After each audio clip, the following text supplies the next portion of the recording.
Welcome to Common Mind. So now we are going to attempt the second part of the CDS Elementary Mathematics second paper of 2025. Okay. Now this is going to be a very good approach that you solve the PYQs. Okay. I am very much emphasizing on these things because these are going to help you a lot. Whether you are attempting it, whether you are attempting your paper or practicing, just follow the pattern of PYQs. Okay. Attempt each and every question. Do not leave a single doubt. Okay. Whenever you try to solve a PYQ, just first of all solve it by yourself. Just give it a chance that at least you try to solve 50 to 60% questions, and if you're not able to solve them, just come to this platform. You will be able to find the solution of each and every question step by step in detailed manner. Okay. The thing is that in this particular paper, the questions are repeated, not exactly as same, but the concept is same. The concept is applied very same, but the values are changed by the question paper setting committee. Okay, so उनके पास इतना time नहीं होता है कि वो हर जगह से क्वेश्चन उठाते रहे, तो क्या करते हैं, प्रीवियस ईयर के क्वेश्चन को उठा के उनमें कुछ वैल्यूज़ की कुछ चेंज करते हैं, और that value change only affects you. बस आपको उसी से वैल्यूज़ के साथ खेलना है, बस और कुछ नहीं. ठीक है, तो आपका जो मेन मोटिव होना चाहिए कि मुझे PYQs करने हैं. लास्ट 5 to 6 ईयर्स की PYQs are enough for you to practice. और उसके टोटल आपके पास कितने 100 क्वेश्चन है, 100 इंटू जो भी है, कितने पेपर हो जाएंगे आपके पास, 100 into 12, that is more than 1200 question आपके पास आर एनफ है 6 साल के लिए. बहुत ज़्यादा एनफ है, बहुत ज़्यादा क्वेश्चन बैंक आपके पास हो जाएगा. हमारा एम होना चाहिए एक्यूरेसी और स्पीड दोनों मेंटेन होना चाहिए, तब जाके हमारे पास करेक्ट क्वेश्चंस और जितने number of maximum questions attempt हो पाए, बस हमारा वो एम होना चाहिए. ठीक है, तो बस इसी के साथ हम स्टार्ट करते हैं जो हमारा सेकंड पार्ट है. हम टॉपिक्स क्या क्या कवर होंगे यहाँ पे. हमारे पास ज्योमेट्री कवर होगा, ज्योमेट्री, मेंसुरेशन, है ना. स्टेटमेंट टाइप क्वेश्चंस वो बहुत इंपॉर्टेंट होते हैं, 10 क्वेश्चंस इससे आते हैं स्टेटमेंट टाइप वाले क्वेश्चन से. ठीक है, और क्या क्या हो जाएगा, और आपका स्पीड एंड डिस्टेंस ये वाला हो जाएगा, स्पीड एंड डिस्टेंस वाला हो जाएगा. फिर आपका सैलरी वाला हो जाएगा, सैलरी और एक्सपेंडिचर और सेविंग्स वाला.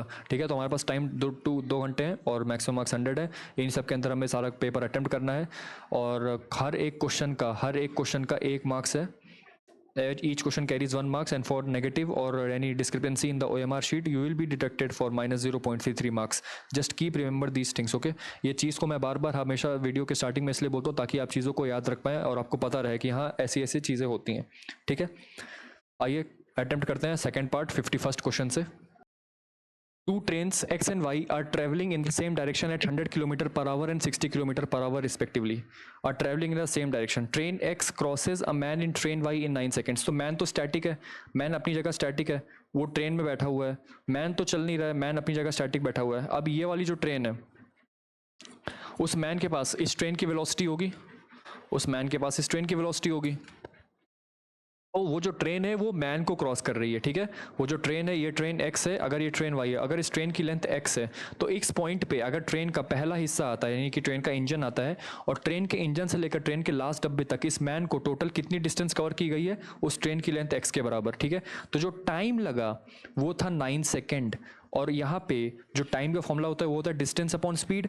यहाँ पे डिस्टेंस क्या है, डिस्टेंस है बेसिकली इस ट्रेन एक्स की लेंथ, तो ट्रेन एक्स की लेंथ है LX, और स्पीड कितनी है, रिलेटिव स्पीड कितनी हो जाएगी इस ट्रेन की, दैट इज 100 माइनस 60. 100 माइनस 60. यहाँ पे हम ट्रेन वाई की लेंथ को इसलिए नहीं ऐड कर रहे हैं क्योंकि क्वेश्चन में हमसे विथ रिस्पेक्ट टू मैन पूछा हुआ है. ठीक है, with respect to a man in train Y, है ना, दूसरी ट्रेन में मैन है, उसके रिस्पेक्ट में पूछा हुआ है, तो ये हो जाएगा आपका आंसर. ठीक है, अब LX जो हमारी लेंथ ऑफ ट्रेन एक्स वो कितनी हो जाएगी, 9 into 40. But the thing is कि ये 9 मेरे को सेकंड में दिया है और 40 मेरे को किलोमीटर पर आवर में दिया हुआ है.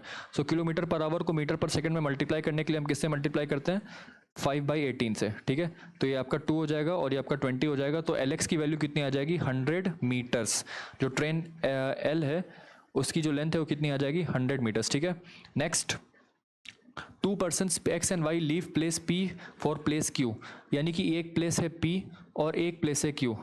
तो दोनों की तरफ, दोनों के जा रहे हैं X निकला 7 बजे, है ना, और Y निकला 7:10 पे.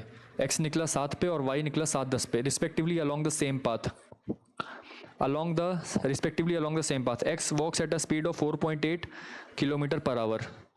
ठीक है, X जो है वो वॉक कर रहा है 4.8 किलोमीटर पर आवर से और y कर रहा है 6 किलोमीटर पर आवर से। At after how many kilometres from place p will x meet y। x पहले निकला, y बाद में निकला, बट द थिंग इज कि y की स्पीड ज़्यादा है तो जाहिर सी बात है y जो है x को कभी ना कभी मीट करेगा। सपोज उसने d डिस्टेंस के बाद यहाँ पे x और y को मीट किया। अच्छा, यानी कि जिस टाइम t में ये डिस्टेंस देखो डिस्टेंस d दोनों ने सेम कवर किया, बट द थिंग इज कि डिस्टेंस ने s1 t1 is equal to s2 t2, मतलब कि sx tx और sy ty, यानी कि डिस्टेंस दोनों ने सेम कवर की है, तो डिस्टेंस को सेम रखते हुए इस उनका स्पीड और टाइम का प्रोडक्ट मल्टीप्लाई बराबर हो जाएगा। तो sx tx कितना है, sx की वैल्यू है 48 divide by 10 into T x कितना है। सपोज टी एक्स उसने टाइम टी लिया, ठीक है। सिमिलरली एस वाई कितना है 6 इंटू टाइम वाई ने कितना लिया, टाइम वाई ने भी टी लिया, बट द थिंग इज कि वो 10 मिनट लेट निकला था, तो यानी कि टी माइनस 10 मिनट्स लेट, यानी कि 10/60, यानी कि 1/6 आवर लेट, तो टी माइनस 1/6 हो जाएगा इसका, ठीक है। तो यहाँ से टी की वैल्यू निकालेंगे तो कितना हो जाएगा 7, तो हो जाएगा 7t is equals to 10t minus 6 8 तो 8 हो जाए 8t is equals to 10t minus 5/3, तो आ जाएगा 5/3 इज इक्वल्स टू 2t। तो t की वैल्यू हो जाएगी यहाँ से कितनी 5/6 आवर्स, ठीक है। t की वैल्यू हो जाएगी कितनी 5/6 आवर्स।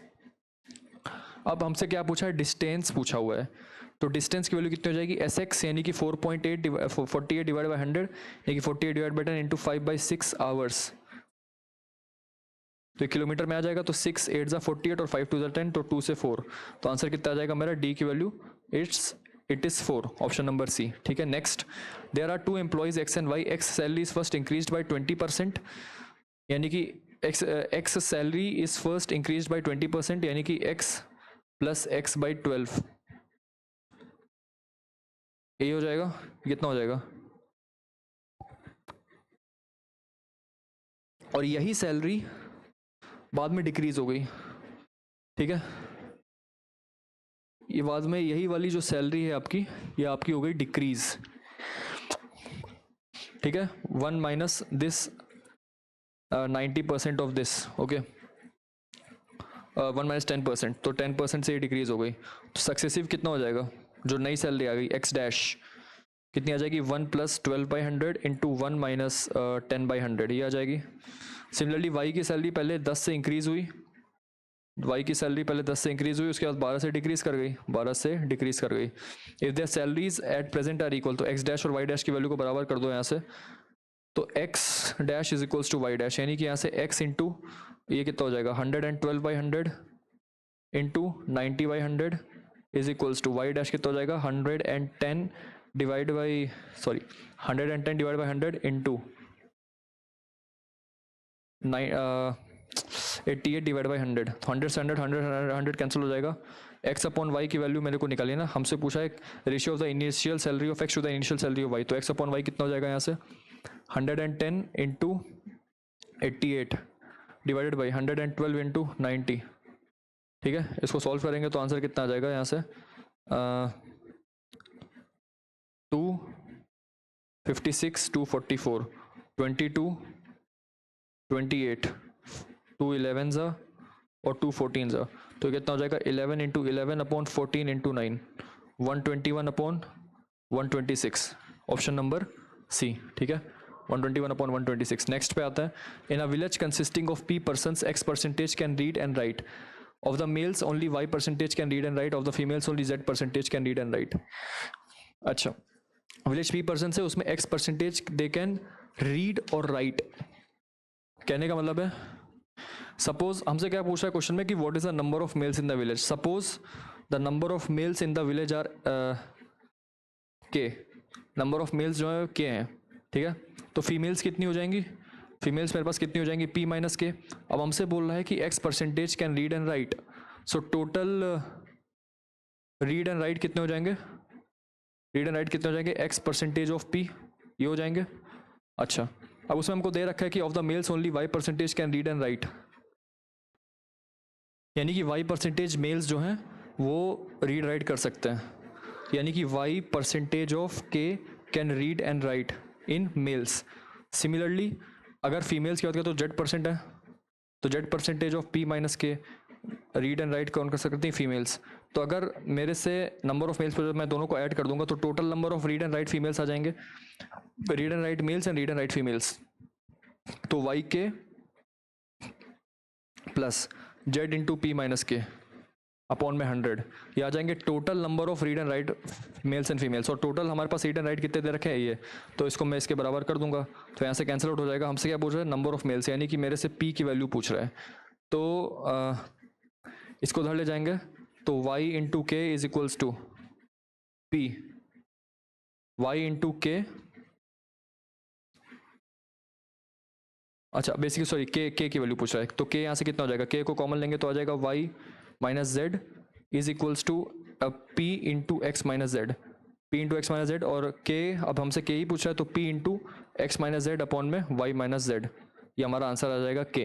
व्हाट इज के? के is the number of mails. हमने यहाँ पे नंबर ऑफ मेल्स को कितना ले रखा है? के. ठीक है, तो ये आंसर कितना आ जाएगा? p into X minus Z upon में y minus Z, which is option number ए. ठीक है, x and y are two alloys of copper and zinc. Alloy X is prepared by mixing copper and zinc in the ratio 4:4, and alloy Y is prepared by mixing this. If equal quantities of alloy X and alloy Y are melted to form a third alloy Z, then what is the mixture? Then what is the ratio of copper to zinc in Z? हमसे बोल रहा है कि suppose equal quantity mix की गई, तो equal quantity suppose मैंने बोल दिया कि क्वांटिटी है Q, equal quantity Q mix की गई, यानी कि X की भी Q मिक्स की गई और Y की भी Q मिक्स की गई. ठीक है, कैपिटल X और कैपिटल Y दोनों की Q अमाउंट ऑफ जो अलॉय की क्वांटिटी थी वो मिक्स की गई. तो X में Q है तो इसको मैंने बोला 5:4 के रेशियो में है. ठीक है, मैंने इसको बोला सपोज ये 5K है और ये 4K है, तो 5K प्लस 4K, यानी कि जो इसमें कॉपर है वो 5K है, जिंक है 4K, that is equals to Q. और अलॉय वाई में क्या क्या है मेरे पास? कॉपर और जिंक है, यानी कि अगर मैं इसको बोलूँ G तो 5G plus 13G that is also equal to G, है ना. जब आप दोनों को सब्ट्रैक्ट करोगे तो आपके पास क्या आ जाएगा? 0. या फिर इसको ऐसे ना करके ऐसे ही कर लेते हैं. देखो एक्स और वाई की वैल्यू क्यू है, तो मैंने बोला कि भाई 5K प्लस 4K की वैल्यू यहाँ से क्यू आ रही है, तो 9K की वैल्यू यहाँ से क्यू आ रही है, तो K की वैल्यू आ जाएगी Q/9. यानी कि जो हमने अलॉय एक्स में जो कॉपर है वो कितना है? That is equals to 5K, और 5K की वैल्यू कितनी है? तो ये आ जाएगा 5Q/9. और जो वाई की और जो कॉपर एक्स में जो जिंक है वो कितना आ जाएगा? 4Q/9. सिमिलरली अगर मैं इसकी बात करूँ वाई वाले की, y दे रखा है मेरे को ये, यानी कि 18G की वैल्यू कितनी है? के 18G की जो वैल्यू है वो दे रखी है आपको Q, तो G की वैल्यू कितनी आ जाएगी? Q/18. तो 5G कितना आ जाएगा? यानी कि इसमें जो आपका कॉपर है वो कितना आ जाएगा? 5Q/18, और जो इसमें जिंक है वो कितना आ जाएगा? 13Q/18. ठीक है, 13Q/18. अब हमसे पूछ रहा है कि they are melted to form a third alloy Z, then what is the ratio of copper to zinc in Z. Copper की वैल्यू इसमें 5Q/9 है और इसमें 5Q/18 है, दोनों को ऐड अप करोगे तो कितना आ जाएगा? 15Q/18, ये आ जाएगा कॉपर. अब जिंक कितना है? 4Q/9, और ये कितना है? 13Q/9, तो कितना आ जाएगा? Into 2 8 plus 13 is 21. तो जिंक कितना आ जाएगा टोटल? 21Q/18.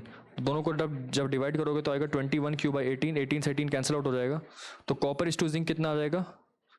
Q से Q कैंसिल, तो 15/21, यानी कि 5:7. 5:7 जो है करेक्ट आंसर आ जाएगा. Next, 2 students X and Y appeared in a test. The score of X is 20 more than Y. X की जो वैल्यू है 20 प्लस Y है. if the score of X is 75% of the sum of the scores and Y, यानी कि 3/4 है X plus Y का, और Y की X की वैल्यू है 20 प्लस Y. तो आप रख दीजिए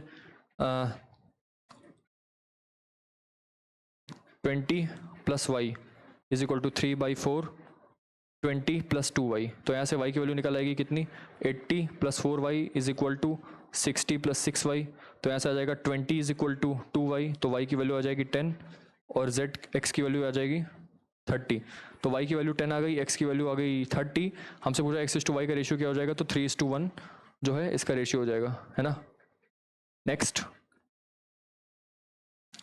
if one root of the equation 2x square minus 5x plus 2p exceeds the other by 4, यानी कि 4 से एक्सीड कर रहा है। तो अगर अल्फा प्लस बीटा इसके दो रूट हैं, उसकी वैल्यू हमको दे रखी है कितनी 5p/2, और अल्फा माइनस बीटा की वैल्यू कितनी दे रखी है 4। तो यहाँ पे जब दोनों को ऐड करोगे तो 2 अल्फा की वैल्यू कितनी आ रही है, 2 अल्फा की वैल्यू आ रही है कितनी 5p/2 + 4 की, और जब आप दोनों को मल्टीप्लाई करोगे तो 4p² आ रहा है, यानी कि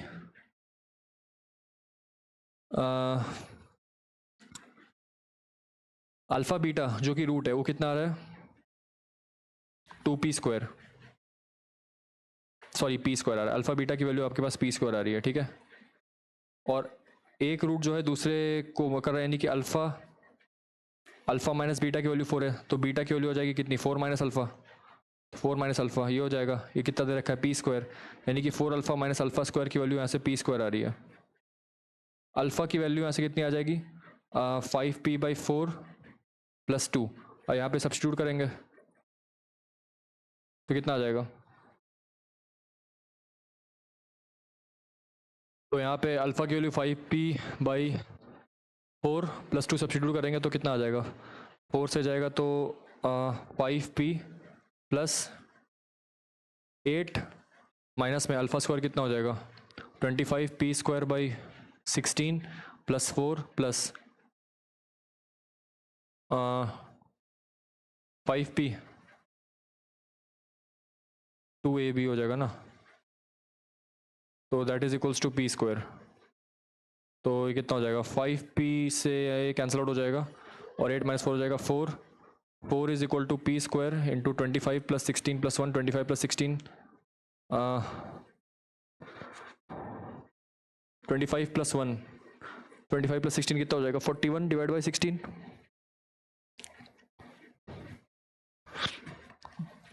या फिर इतना सब कुछ करने से बढ़िया है, इतना सब कुछ करने से बढ़िया है आप एक काम करो, देखो ध्यान से देखना, इसको मिटा दे रहा हूं अभी। हमको दे रखा है कि एक्सीड्स द अदर बाई 4। अगर मैं यहाँ पे इसको फैक्टराइजेशन करूँ तो कितना हो जाएगा 2x² - 4px - px + 2 × p² is equal to 0। यहाँ से 2x कॉमन लेंगे तो कितना आ जाएगा x - 2p, और माइनस p हो जाएगा तो ये कितना हो जाएगा x - 2p that is equal to 0। तो यहाँ से आपके पास हो जाएगा 2x - p और x - 2p is equal to 0। तो इसके पास दो रूट कौन कौन से आ गए, x = p/2 और एक आ गया x = 2p, ठीक है। हमसे दे रखा है कि इन दोनों के बीच का डिफरेंस कितना है 4। तो ये जो पहला रूट है दूसरा रूट है, तो 2p - p/2 इसकी वैल्यू 4 दे रखी है, तो यहाँ से निकाल देंगे कितना हो जाएगा 4p - p = 8, सो 3p = 8, तो p की वैल्यू कितनी आ जाएगी 8/3। देखिए सिंपली आसानी से आ गया, वो वरना बाद में वहाँ पे सब्स्टिट्यूट करते फिर ऐड करते सब्ट्रैक्ट करते, तो वो सब ना करने से बेहतर है हम इस इक्वेशन को फैक्टराइज कर लेते हैं और अपने आप आंसर आ जाएगा। Next question, an amount of 10,000 is borrowed at 10% per annum on compound interest for rupees 3 years compounded annually and paid back in 3 equal installments during these years। तो देखिए ये वाला क्वेश्चन थोड़ा सा यूनिक है, ठीक है। इसमें एक डायरेक्ट फॉर्मूला होता है, अगर आपने किसी भी लोन को लिया है एट कंपाउंड इंटरेस्ट एंड उसी 3 जितने साल के लिया है, अगर उतने ही साल में आप उसको इक्वल एनुअल इंस्टॉलमेंट्स में पे करते हो, तो उसके लिए अगर आपको इंस्टॉलमेंट निकालना है तो उसका फॉर्मूला क्या होता है, इंस्टॉलमेंट अमाउंट का जो फॉर्मूला होता है वो आपका जो होता है वो होता है p × r अपॉन में 1 - 1 + r to the power -n, जहाँ पे p क्या है आपका 10,000 इंटू r कितना है 10/100 अपॉन में 1 - 1 + 10/100 की पावर n कितना है -3, मतलब वही -n है ना, हाँ, तो की पावर -n में तो की पावर -3 जाएगा, ये कितना हो जाएगा 0 0, यानी ऊपर हो जाएगा 1000 अपॉन में 1 - 11/10 यानी कि 10/11, यानी कि 1000 / 1331, तो that is equals to 1000 into 1331 upon में 331 आ जाएगा। अब इसको कैसे सॉल्व करेंगे, तो जब आप इसको सॉल्व करने बैठिएगा, तो इसका जो आंसर निकल के आएगा वो अप्रॉक्स में आपका 4021 समथिंग आएगा, ठीक है, 4021.14 नियरली समथिंग इसका अप्रॉक्स आएगा, तो आपका ऑप्शन नंबर सी हो जाएगा। ये फॉर्मूला याद रखिएगा, p into R upon 1 - 1 - into 1 + r to the power -n। अब हमसे पूछा कि भाई what is the solution of the inequalities, बहुत ही सिंपल है, देखिएगा ध्यान से। हमसे इन दोनों का सोल्यूशन पूछा यानी कि एंड लगा है। एंड मतलब क्या होता है, इंटरसेक्शन, यानी कि इसका जो सोल्यूशन आएगा S1 और इसका जो सोल्यूशन आएगा S2, उन दोनों का इंटरसेक्शन लेना है। तो S1 कितना आ जाएगा, यहाँ पे आप इसको लेंगे तो आएगा 12 इज लेस देन 3x, तो x की वैल्यू हो जाएगी लेस देन 4। तो यानी कि अगर मैं नंबर लाइन बनाऊँ तो x की जो वैल्यू है वो कितना आ जाएगा, 12 इज लेस देन 3x, तो 3x इज ग्रेटर देन 12 यानी कि x is greater then 4, x की वैल्यू 4 से बड़ी होगी, ठीक है। तो यानी कि 4, अच्छा, और 2x प्लस 20 यहाँ से अगर मैं देखूँ तो आ जाएगा 18 is greater then 3x, x is less then 6, तो x की वैल्यू लेस देन 6 हो जाएगी। यानी कि एक जो है आपका 6 से कम आ रहा है ना, एक जो है आपका 6 से कम आ रहा है एक्सक्लूडिंग दिस, और एक आपका 4 से ज़्यादा आ रहा है। तो इसमें और इसमें कॉमन एरिया क्या आ रहा है, यही वाला कॉमन एरिया आ रहा है, एक 4 से लेकर 6 तक, ये वाला जो कॉमन, एक इसमें ये भी आ रहा है और इसमें ये भी आ रहा है। तो 4 से लेकर 6 जो है ऑप्शन नंबर ए हो जाएगा, विच इज़ 59 का ए, ठीक है। Next, A shopkeeper gives 3 consecutive discounts, 10%, 20%, and 25%, after which he sells the article at a profit of 8%. Had he sold the article after the first discount, how much profit would he have got?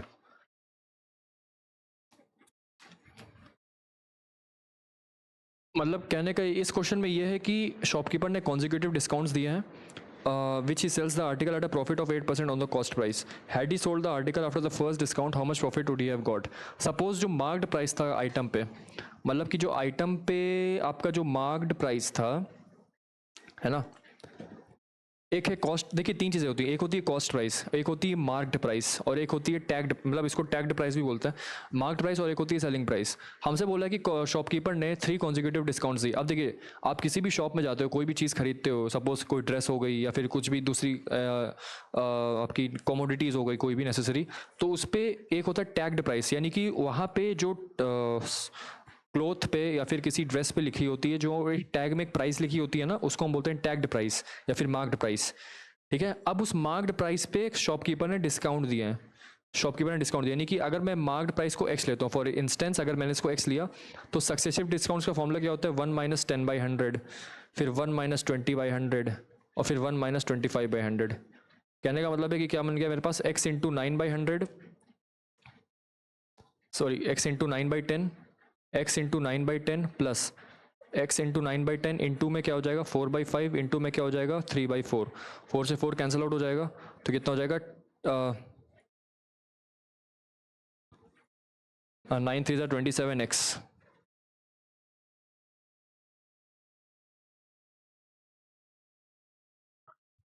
कितना हो जाएगा ये 27x/50।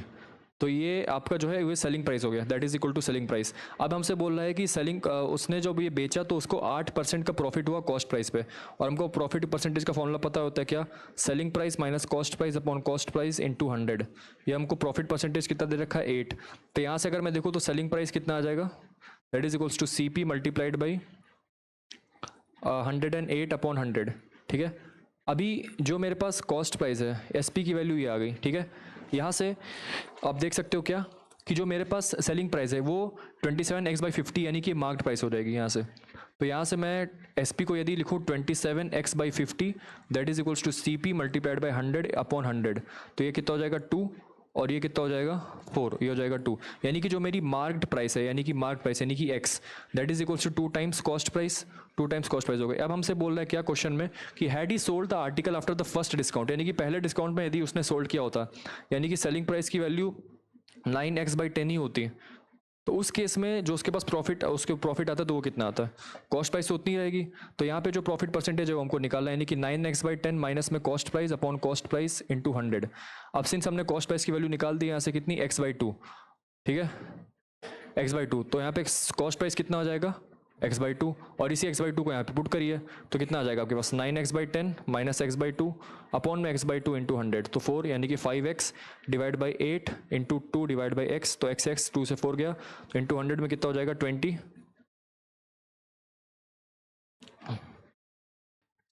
और तो कितना हो जाएगा 5/4 into 100, तो 100 से अगर करोगे तो 25 25 25 125, तो यानी कि उसको 125% का प्रॉफिट हुआ था। बट द थिंग इज कि यहाँ पे ऑप्शन में कहीं पे भी दिखाई नहीं दे रहा है, कहीं पे भी दिखाई नहीं दे रहा है, तो इसका आंसर क्या हो जाएगा? D, it is none of these 125% का। ठीक है, नेक्स्ट पे आते हैं। If A D is the altitude of a triangle this, A B plus A C and A B minus A C की वैल्यू पी और क्यू दे रखी है, then B D minus C D की value R दे रखी है, तो इसका आंसर क्या होगा? अगर मैं बोलूँ, अगर मैं इन दोनों को मल्टीप्लाई करूंगा, ध्यान से देखिएगा, ए बी प्लस ए सी और ए बी माइनस ए सी, मन करता है मल्टीप्लाई करने का, तो क्या लिखा है? A B square minus A C square की वैल्यू कितनी हो जाएगी? पी इंटू क्यू, ये हो जाएगी। अब मेरे से ट्राइंगल में ये दे रखा है कि ए डी जो है ऑल्टीट्यूड है बी सी पे, ठीक है, बी सी की लेंथ पूछ रहा है, ये है ए, है ना, और B D minus C D की वैल्यू कितनी दे रखा है? आर दे रखा है। अगर यहाँ पे ध्यान से देखें तो दोनों में अगर मैं पो लगाऊं पाइथागोरस थ्योरम, तो यहाँ पे क्या हो जाएगा? ए बी स्क्वायर की वैल्यू हो जाएगी B D square plus A D square, है ना, और क्या? ए सी स्क्वायर की वैल्यू हो जाएगी A D square plus D C square हो जाएगी। अगर मैं यहाँ पे दोनों को सब्ट्रैक्ट करूँ तो ए डी स्क्वायर कैंसिल हो जाएगा, तो यहाँ पे क्या बचेगा मेरे पास? A B square minus A C square, ये बचेगा, is equals to B D square minus D C square, ये बचेगा। अब यहाँ पे आप खोल के रख दो इसको, A B square minus A C square की वैल्यू पी क्यू दे रखी है। अब B D plus D C, B D square minus D C square को खोलोगे तो क्या बचेगा? B D plus D C into B D minus D C. अब B D minus D C की वैल्यू मेरे को आर दे रखी है, तो यहाँ से B D plus D C क्या हो जाएगा? B D plus D C, B D plus D C that is equals to B C, तो ये बी सी हो गया, और ये मेरे को आर दे रखा है, तो दैट इज पी क्यू की जो वैल्यू है that is B C into R. So यहाँ से बी सी की वैल्यू कितनी हो जाएगी? P Q upon R, option number C. ठीक है, next, the sum of the height and the radius of a right circular cylinder is 21 centimetre. Sum of the height and the radius of a right circular cylinder, यानी कि R plus H की value 21 दे रखी है, and the radius is less than the height, R की value less than H दे रखी है। If the curved surface area of the cylinder, यानी कि pi R 2 pi R H, है ना, 2 पाई आर एच, इसकी वैल्यू मेरे को दे रखी है 616, ठीक है, 616 दे रखी है। इसको जब कैलकुलेट करेंगे तो आएगा 40, आर एच की वैल्यू कितनी आ जाएगी? 616 इंटू 7 डिवाइड बाई 44, 6 से कटेगा 5, 6 4 4 14, तो आर इंटू एच की वैल्यू कितनी आ गई? 14 इंटू 7। अब आपको पता है कि आर प्लस एच की वैल्यू 21 माइनस 7 21 दे रखी है, तो अगर मैं यहाँ से देखूँ तो कुछ नहीं है, आर इंटू एच की वैल्यू 14 इंटू 7 दे रखी है, और आर प्लस एच की वैल्यू आपको 21 दे रखी है, तो जाहिर सी बात है इनमें से कोई एक 14 होगा, इनमें से कोई एक 7 होगा, तो आपको दे रखा है कि रेडियस जो है लेस देन द हाइट है, तो यहाँ से मैं देख सकता हूँ कि जो आर है आपका वो कितना हो जाएगा? 7, और एच की वैल्यू कितनी हो जाएगी? 14, और जब आप आर प्लस एच करोगे तब भी 21 आ रहा है, और आर इंटू एच करोगे तो आंसर तो यही आ रहा है, तो रेडियस की वैल्यू 7 हो जाएगी, और एच की वैल्यू आपके पास कितनी हो जाएगी? 14। हमसे वॉल्यूम पूछ रहा है, वॉल्यूम ऑफ द सिलेंडर क्या होता है? पाई आर स्क्वायर एच, तो पाई कितना हो जाएगा? 22/7 इंटू आर स्क्वायर की वैल्यू हो जाएगी 7 स्क्वायर इंटू 14 हो जाएगा, तो 7 से 7 कट जाएगा, 14 7 से 98 होता है, 98 इंटू 22 करोगे। अब देखो पूरा मल्टीप्लाई नहीं करना है, लास्ट का डिजिट देखना है, 6 आ रहा है, तुरंत ऑप्शन नंबर डी मार्क करो, अपने आप आंसर आ जाएगा। ठीक है, next, 2156 centimetre cube answer. ABC is a triangle right angled at B. P is the midpoint of AB and Q is the midpoint of BC. Consider the following: AQ की value √73, CP की value √52. Which of the following are required to determine the area of the triangle? ठीक है, इसको rough में solve करते हैं। ठीक है, क्वेश्चन में मेरे पास बोल रखे कि ABC एक राइट एंगल ट्राइंगल है, ABC जो है एक राइट एंगल्ड ट्राइंगल है ना, उसमें जो है B राइट एंगल है, और अब P is the mid point of AB, P इसका मिड पॉइंट है, यानी कि ये दोनों बराबर हैं यहाँ पे, and Q is the mid point of BC, यानी कि ये दोनों यहाँ पे बराबर हैं। ठीक है, कंसिडर द फॉलोइंग: AQ जो है ये हो जाएगा, AQ जो है ये हो जाएगा, और PC जो हमको ये दे रखा है ना, AQ की लेंथ मेरे को दे रखी है कितनी? √73, और PQ की जब मेरे को लेंथ दे रखी है, सॉरी CP की लेंथ मेरे को दे रखी है √52 यूनिट्स, तो इन दोनों ट्राइंगल में लगा देते हैं, ट्राइंगल ABQ में मैं लगा देता हूँ, तो कितना हो जाएगा? AQ square is equals to AB square plus BQ square, ये हो जाएगा। अब ए क्यू स्क्वायर मेरे को दे रखा है 73, तो 73 is equals to A B square plus B Q square. अब triangle A P C B, triangle P C B में मैं लगा सकता हूँ क्या, P C square is equals to P B square plus B C square. P C square की value मेरे को दे रखी है 52 and that is equals to P B square plus B C square, ये हो जाएगा। अब हमको एरिया डिटरमाइन करना है। डिटरमाइन करने एरिया के लिए मेरे को बी सी चाहिए होगा और मेरे को ए बी चाहिए होगा, बी सी और ए बी चाहिए होगा। तो इसको कैसे करेंगे, तो इसको मैं बोलता हूँ ए और इसको मैं बोलता हूँ बी। तो ए क्यू स्क्वायर जो हो जाएगा आपका वो कितना हो जाएगा, sorry 73 is equals to A B square यानी कि ए प्लस बी क्यू क्या हो जाएगा बी बाई 2 यानी कि बी स्क्वायर बाई 4। पहला इक्वेशन मेरे पास ये आ गया। दूसरा अगर मैं इसको लूंगा तो ये कितना आ जाएगा 52 is equals to P B का स्क्वायर यानी कि ए बाई 2 का square which is A square by 4 plus B Q कितना B Q square, sorry plus क्या हो जाएगा P B square, P B क्या है A by 2, B C square कितना है बी स्क्वायर, तो ये हो जाएगा बी स्क्वायर। बस ये दो इक्वेशन आ गई मेरे पास। यहाँ से क्या ए और बी निकल पाएगा, देखता हूँ। तो यहाँ से इसको अगर मैं 4 से मल्टीप्लाई कर दूँ तो कितना हो जाएगा 2 1 292, ठीक है ना, is equals to 4a square plus B square. और यहाँ पे क्या हो जाएगा A square by 4 plus B square is equal to 52। जब दोनों को सब्ट्रैक्ट करूँगा तो बी स्क्वायर कैंसिल आउट हो जाएगा, तो ये कितना बचेगा 4 माइनस 1 बाई 4 यानी कि 15 बाई 4 का ए स्क्वायर इज इक्वल्स टू 0 और 4 और 2 240। तो ए स्क्वायर की वैल्यू कितनी हो जाएगी यहाँ से, that is 240 into 4 divide by 15। तो 5 3 ज़ा 5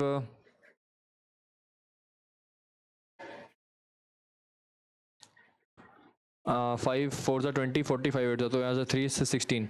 तो ए स्क्वायर की वैल्यू हो जाएगी यहाँ से 64 और ए की वैल्यू कितनी हो जाएगी 8। ए की वैल्यू को 8 यहाँ पे पुट करेंगे तो आ जाएगा 73 is equal to 64 plus B square by 4। तो कितना हो जाएगा 9 is equal to B square by 4।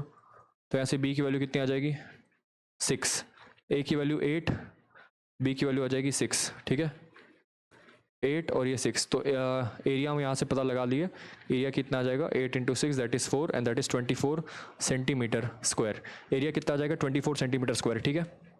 So now it's obvious that by using both these statements together only we were able to find the area. So इसका answer हो जाएगा both 1 and 2 are required to find the area of this particular triangle. Next पे आते हैं, the length, breadth and height of a cuboid are consecutive integers if the volume of the cuboid is 336. ठीक है, length breadth और height consecutive integer. तो 336 को मैं क्या लिख सकता हूँ, इसको मैं लिख सकता हूँ 3 इंटू 112। इसको फर्दर मैं लिख सकता हूँ 4 इंटू 8, ठीक है। इसको मैं क्या लिख सकता हूँ 3 इंटू 4 इंटू 7 इंटू 4, ऐसे लिखा जा सकता है। अच्छा, एक चीज़ अगर और देखा जाए तो इसको मैं और क्या लिख सकता हूँ,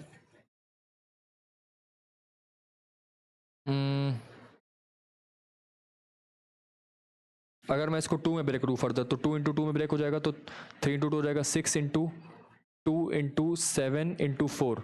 अब देखिए 4 इंटू 2 कितना हो जाएगा 8, तो 6 इंटू 7 इंटू 8। तो ये पूरा जो है मेरा 336 किस में ब्रेक डाउन हो गया 6 इंटू 7 इंटू 8, यानी कि कॉन्जिक्यूटिव इंटीजर्स बन गए। तो ये हो गया मेरा लेंथ, ये हो गया ब्रेड्थ और ये हो गया हाइट। हमसे बोला टोटल सर्फेस एरिया क्या होता है, total surface area of the cuboid का फॉर्मूला क्या होता है 2 times LB plus BH plus HL। तो ये कितना हो जाएगा 2 टाइम्स L इंटू बी हो जाएगा आपका 42 प्लस B इंटू H आपका हो जाएगा 56 प्लस में H इंटू L कितना हो जाएगा 48, ठीक है। तो 2 इंटू LB कितना है 42 प्लस 56 प्लस 48, एडअप करेंगे तो कितना हो जाएगा 6 1 10 140 इंटू 2, तो 219 292 स्क्वायर यूनिट्स, ठीक है। 292 स्क्वायर यूनिट्स जो है इसका एरिया हो जाएगा। Next, in a circle of radius 14 centimetre APB is a shorter arc and P is the mid point of the arc. यानी कि एक सर्कल है और APB जो है वो एक शॉर्टर आर्क है, ठीक है। APB जो है वो शॉर्टर आर्क है AB, और P जो है वो मिड पॉइंट है आर्क का यहाँ पे। Let's see with the mid point of the chord AB and PC की वैल्यू 7 है। What is the length of the chord AP, यानी कि हमको इस कॉर्ड की लेंथ पूछ रहा है। अच्छा ठीक है, अगर रेडियस 14 है तो ये वाली वैल्यू भी 7 हो जाएगी, तभी तो रेडियस 14 आएगी। अगर ये 7 है तो ये भी 7 है, ये 7 है, ये 7 है, तो ये कितना हो जाएगा, सॉरी रेडियस हमको 14 दे रखे हैं, तो ये 14 हो जाएगा। अगर ये 14 है, ये 7 है, तो ये कितना होगा, अगर ये पॉइंट ओ है तो ए ओ कितना हो जाएगा, A O will be equals to under root 196 minus 49 that is equals to 67, और यहाँ से जाएगा 8 47, तो 147, यानी कि रूट 147 जो ए ओ है वो रूट 147 है, that is equals to root 3 into 49 that is equals to 7 root 3, तो कितना हो जाएगा 7 रूट 3। अब हमसे ए पी की लेंथ पूछा है, तो ए पी क्या हो जाएगा, ये भी परपेंडिकुलर है यहाँ पे, तो A P square is equals to 7 root 3 का होल स्क्वायर, अगर इसमें देखा जाए तो 7 रूट 3 का होल स्क्वायर प्लस 7 का square that is equals to A P का स्क्वायर, दैट तो ए पी कितना हो जाएगा, वही हो जाएगा 198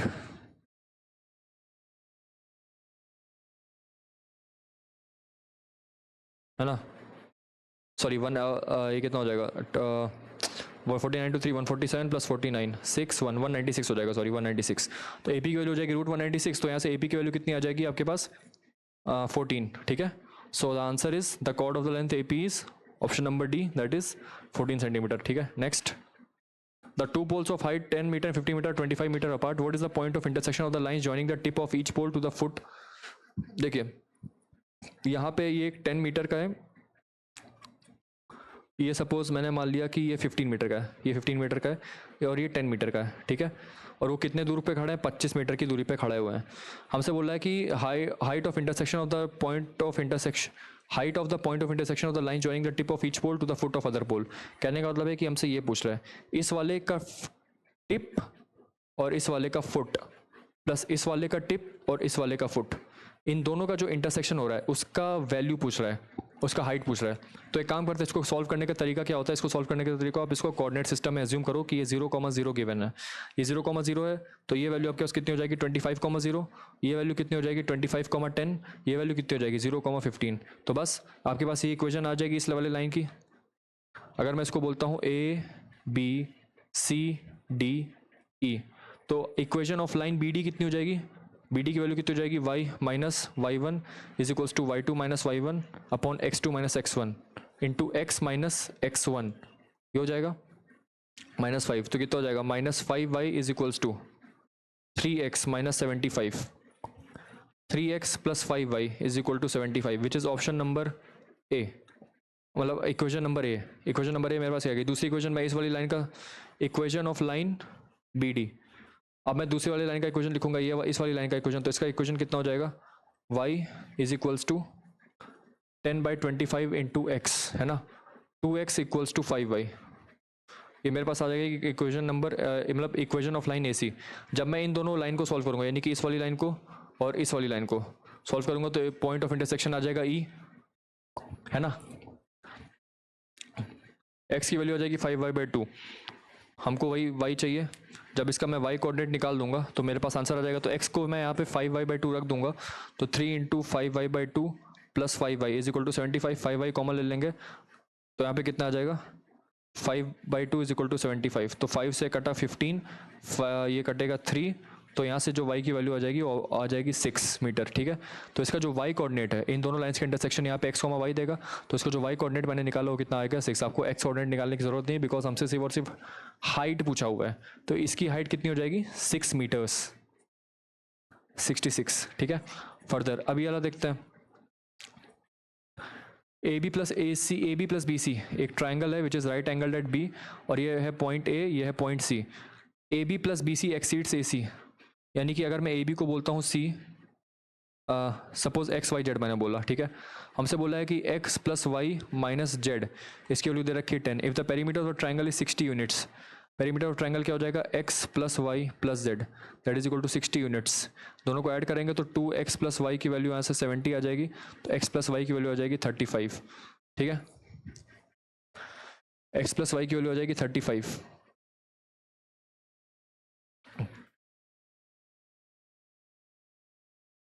है ना, तो x प्लस वाई की वैल्यू 35 है, तो यहाँ से अगर सब्स्टिट्यूट करोगे तो 35 माइनस 10 उसकी वैल्यू z आ जाएगी, यानी कि z की वैल्यू आ रही कितनी 25, z की वैल्यू आ गई कितनी 25, है ना। तो यहाँ से आप देख सकते हो कि एक एक्स प्लस वाई आपका 35 आ रहा है और एक इक्वेशन ये आ गई। तो यानी कि मैं y को रख सकता हूँ 35 माइनस एक्स, वाई को यहाँ पे रखो 35 माइनस एक्स और पाइथागोरस थ्योरम लगाओ तो आ जाएगा X square plus 35 minus X का whole square is equal to 25।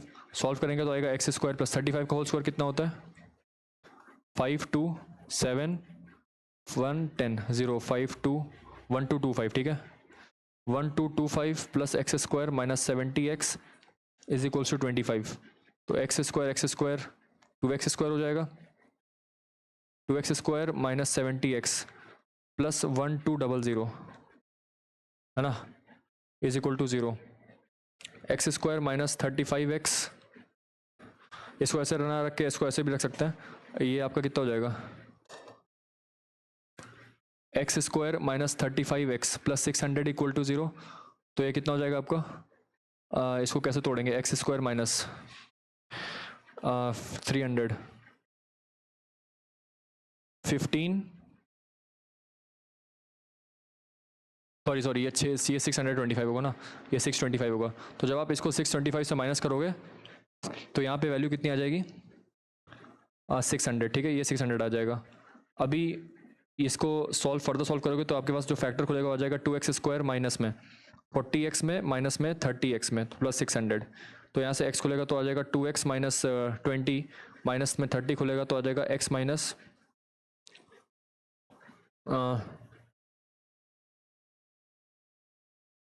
Sorry यहाँ पे 2x आएगा ना, 2x आएगा बाहर तो ये आ जाएगा x माइनस 20 और माइनस 30 में x माइनस 20। तो या तो x की वैल्यू 20 आ रही है नहीं तो x की वैल्यू आ रही है 15। कोई भी वैल्यू ले लो, क्या घंटा फर्क पड़ने वाला है, कोई भी फर्क नहीं पड़ने वाला। x को यहाँ 20 रखोगे तो y की वैल्यू 15 आएगी, y की वैल्यू को 20 रखोगे तो x की वैल्यू 15 आएगी। जाहिर सी बात है x की वैल्यू या तो 20 होगी या तो y की वैल्यू 15 होगी, नहीं तो इसकी वैल्यू 15 होगी नहीं तो इसकी वैल्यू 20 होगी। बात हमको बस एरिया निकालनी है तो हाफ इंटू 20 इंटू 15 एरिया आ जाएगा इसका 10 into 150 that is 150 square units, ठीक है। Next, two poles are situated 24 metre apart and their heights differ by 10 metre. ये आपका 10 मीटर का डिफरेंस आ रहा है यहाँ पे, तो जाहिर सी बात है ये 10 हो जाएगा। और इन दोनों के बीच की डिस्टेंस कितनी दे रखी है, मतलब ये हाइट h1 है और ये हाइट h2 है, तो h1 माइनस h2 करोगे तो 10 मीटर का डिफरेंस आ रहा है 24 मीटर अपार्ट, तो ये 24 हो जाएगा तो ये भी 24 हो जाएगा, ये 24 है ये 10 है। क्वेश्चन में हमसे पूछा कि डिस्टेंस बिटवीन दैट टिप्स, तो इन टिप्स के बीच की डिस्टेंस इसका पाइथागोरस थ्योरम यदि मैं यहाँ पे लगाऊँ तो हाइपोटेन्यूज की लेंथ आ जाएगी दैट इज 25। तो आंसर कितना आ जाएगा option number A which is 25। तो ये सब तुरंत आपके जो है होने चाहिए, सॉरी नॉट 25 बट 26। तो अंडर रूट में 24 का स्क्वायर होता था 576 और 100 कितना हो जाएगा ये तो 676 दैट इज 26 मीटर्स, है ना option number B. Next, let xyz be the midpoints of the sides BC, C and AB of a triangle respectively. Consider the following statements. The quadrilateral AZXY is a parallelogram and the area of the quadrilateral is half of the area of the triangle ABC. देखते हैं इसको rough में। Question में हमको दे रखा है कि let xyz be the midpoints, x, y और z मेरे क्या है, मेरे हैं midpoints of BC, CA and AB of a triangle respectively, एक ट्राइंगल रिस्पेक्टिवली क्या मेरे पास ये मिड पॉइंट्स है। Consider the following statements, the quadrilateral A Z X Y is a parallelogram. एक मेरे पास ट्राइंगल है बड़ा सा ए बी सी, एक्स जो है वो बी सी का मिड पॉइंट है, एक्स जो है वो बी सी का मिड पॉइंट है, वाई जो है वो सी ए का मिड पॉइंट है और जेड जो है वो ए बी का मिड पॉइंट है, जेड जो है वो ए बी का मिड पॉइंट है, ठीक है। तो यहाँ से एक क्वाड्रिलेटरल ड्रॉ हो रहा है, ये वाला क्वाड्रिलेटरल जो कि हमको बोला हुआ है। अब हमसे पहले वाले क्वेश्चन में ये बोला हुआ है कि quadrilateral A Z X Y एक पैरेललोग्राम है। अगर आप ध्यान से देखो, अगर एक आपने मिड पॉइंट थ्योरम पढ़ी होगी, मिड पॉइंट आपने थ्योरम पढ़ी होगी क्या, a line joining the mid points of any two sides of a triangle. कहने का मतलब है कि अ लाइन, ये वाली line joins the mid points of two sides of a triangle is parallel to the third side and is equals to half of it. कहने का मतलब है कि तो जो ए जेड है, जो कि ये ए जेड जो है कि दो साइड्स के मिड पॉइंट्स को ज्वाइन कर रही है, वो तीसरे साइड के पैरेलल होती है, ठीक है। That means A Z is parallel to A C, A Z is parallel to A C and in turn it is parallel to A Y. That means A Z, sorry not A Z but Z X is parallel to A Y, ये दोनों parallel हो गए। और Z X जो है वो half of ए सी है, और आपको पता है ए वाई क्या है, ए वाई भी ए सी बाई 2 ही है ना। ए वाई क्या है आपका ए सी बाई 2 तो ए सी की वैल्यू क्या हो जाएगी 2 टाइम्स ए वाई, तो जेड एक्स की वैल्यू हो जाएगी हाफ इंटू 2 टाइम्स ए वाई, 2 से 2 कैंसिल हो जाएगा तो जेड एक्स की वैल्यू ए वाई के बराबर हो गई, यानी कि ये दोनों पैरेलल भी हैं और ये दोनों इक्वल भी हैं यहाँ से, ठीक है। नेक्स्ट अगर हम वही सेम मिड पॉइंट थ्योरम इस वाले में लगाएं तो जो लाइन एक्स वाई है, जो लाइन एक्स वाई है मेरी, that is parallel to B A and in turn that is parallel to Z A, यानी कि जो एक्स वाई वाली लाइन है वो जेड ए के पैरेलल में है, पैरेलल में है तो जाहिर सी बात है ये दोनों पैरेलल हो गए, और उसके हिसाब से देखा जाए तो जो एक्स वाई है वो हाफ टाइम्स क्या हो जाएगा बी ए। एक मिड पॉइंट थ्योरम आप हमेशा याद रखिएगा कि the line joining the mid points of any two sides of a triangle is parallel to the third side and is equals to half of it, तो एक्स वाई की value क्या हो जाएगी हाफ टाइम्स बी ए, ठीक है। अब B ए क्या हो जाएगा 2 टाइम्स जेड ए, यानी कि एक्स वाई की वैल्यू हो जाएगी 2 टाइम्स बाई 2 जेड ए, 2 से 2 कट गया तो एक्स वाई की जो वैल्यू है वो जेड ए के बराबर आ गई, एक्स वाई की जो वैल्यू जेड ए के बराबर आ गई। कहने का मतलब है कि अब ये वाली साइड जो है इसकी साइड हो गई, यानी कि X Y is equal to Z A and X Y is parallel to Z A plus अब ये वाली A Z is also equal to A C, यानी कि ऑपोजिट साइड्स इक्वल हैं, opposite sides equal and parallel to each other, तो ये condition सिर्फ एक ही में सेटिस्फाई हो सकती है, कहाँ पे, जहाँ पे ये मेरा quadrilateral A Z X Y एक पैरेललोग्राम बन जाए, ठीक है। That means it is a parallelogram, है ना। सॉरी एक मिनट, एक्स वाई जो है मेरा वो जेड ए के बराबर, X Y parallel to Z A, और ए जेड मेरा ए वाई के बराबर है, और A Z is parallel to A Y, ठीक है।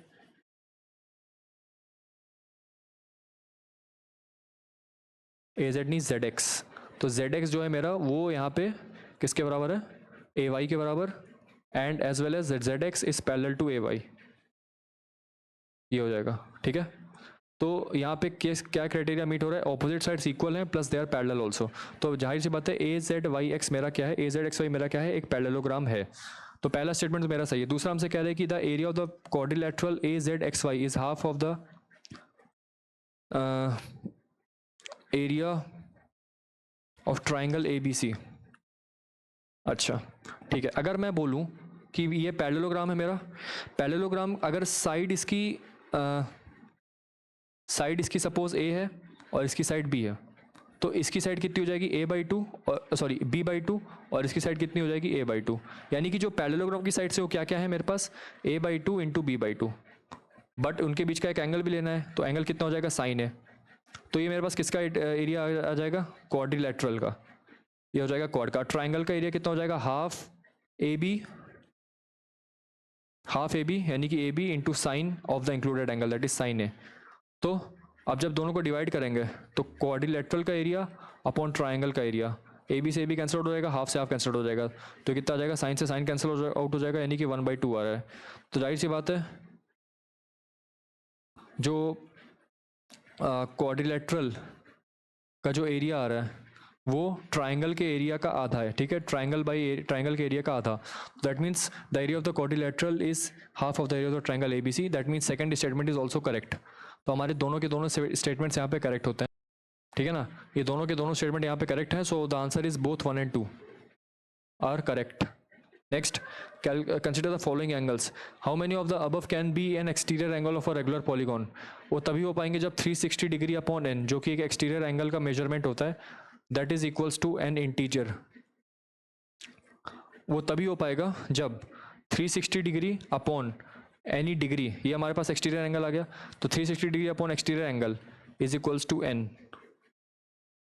और यहाँ पे n should belongs to integer, n belongs to integer होना चाहिए, यानी कि जब आप इन सभी को अगर आप 360 को 4 से डिवाइड करोगे तो जो वैल्यू आनी चाहिए वो n आनी चाहिए। Why? Because n is the side of a regular polygon, और साइड तो कभी फ्रैक्शन में आ नहीं सकती, साइड हमेशा एक इंटीजर नंबर में आती है, तो जाहिर सी बात है जो भी आप यहाँ पे डिवाइड करोगे, चाहे 4 से डिवाइड करो, 5 से, 6 से, 8 से डिवाइड करो, आपका जो भी वैल्यू आना चाहिए वो इंटीजर आना चाहिए।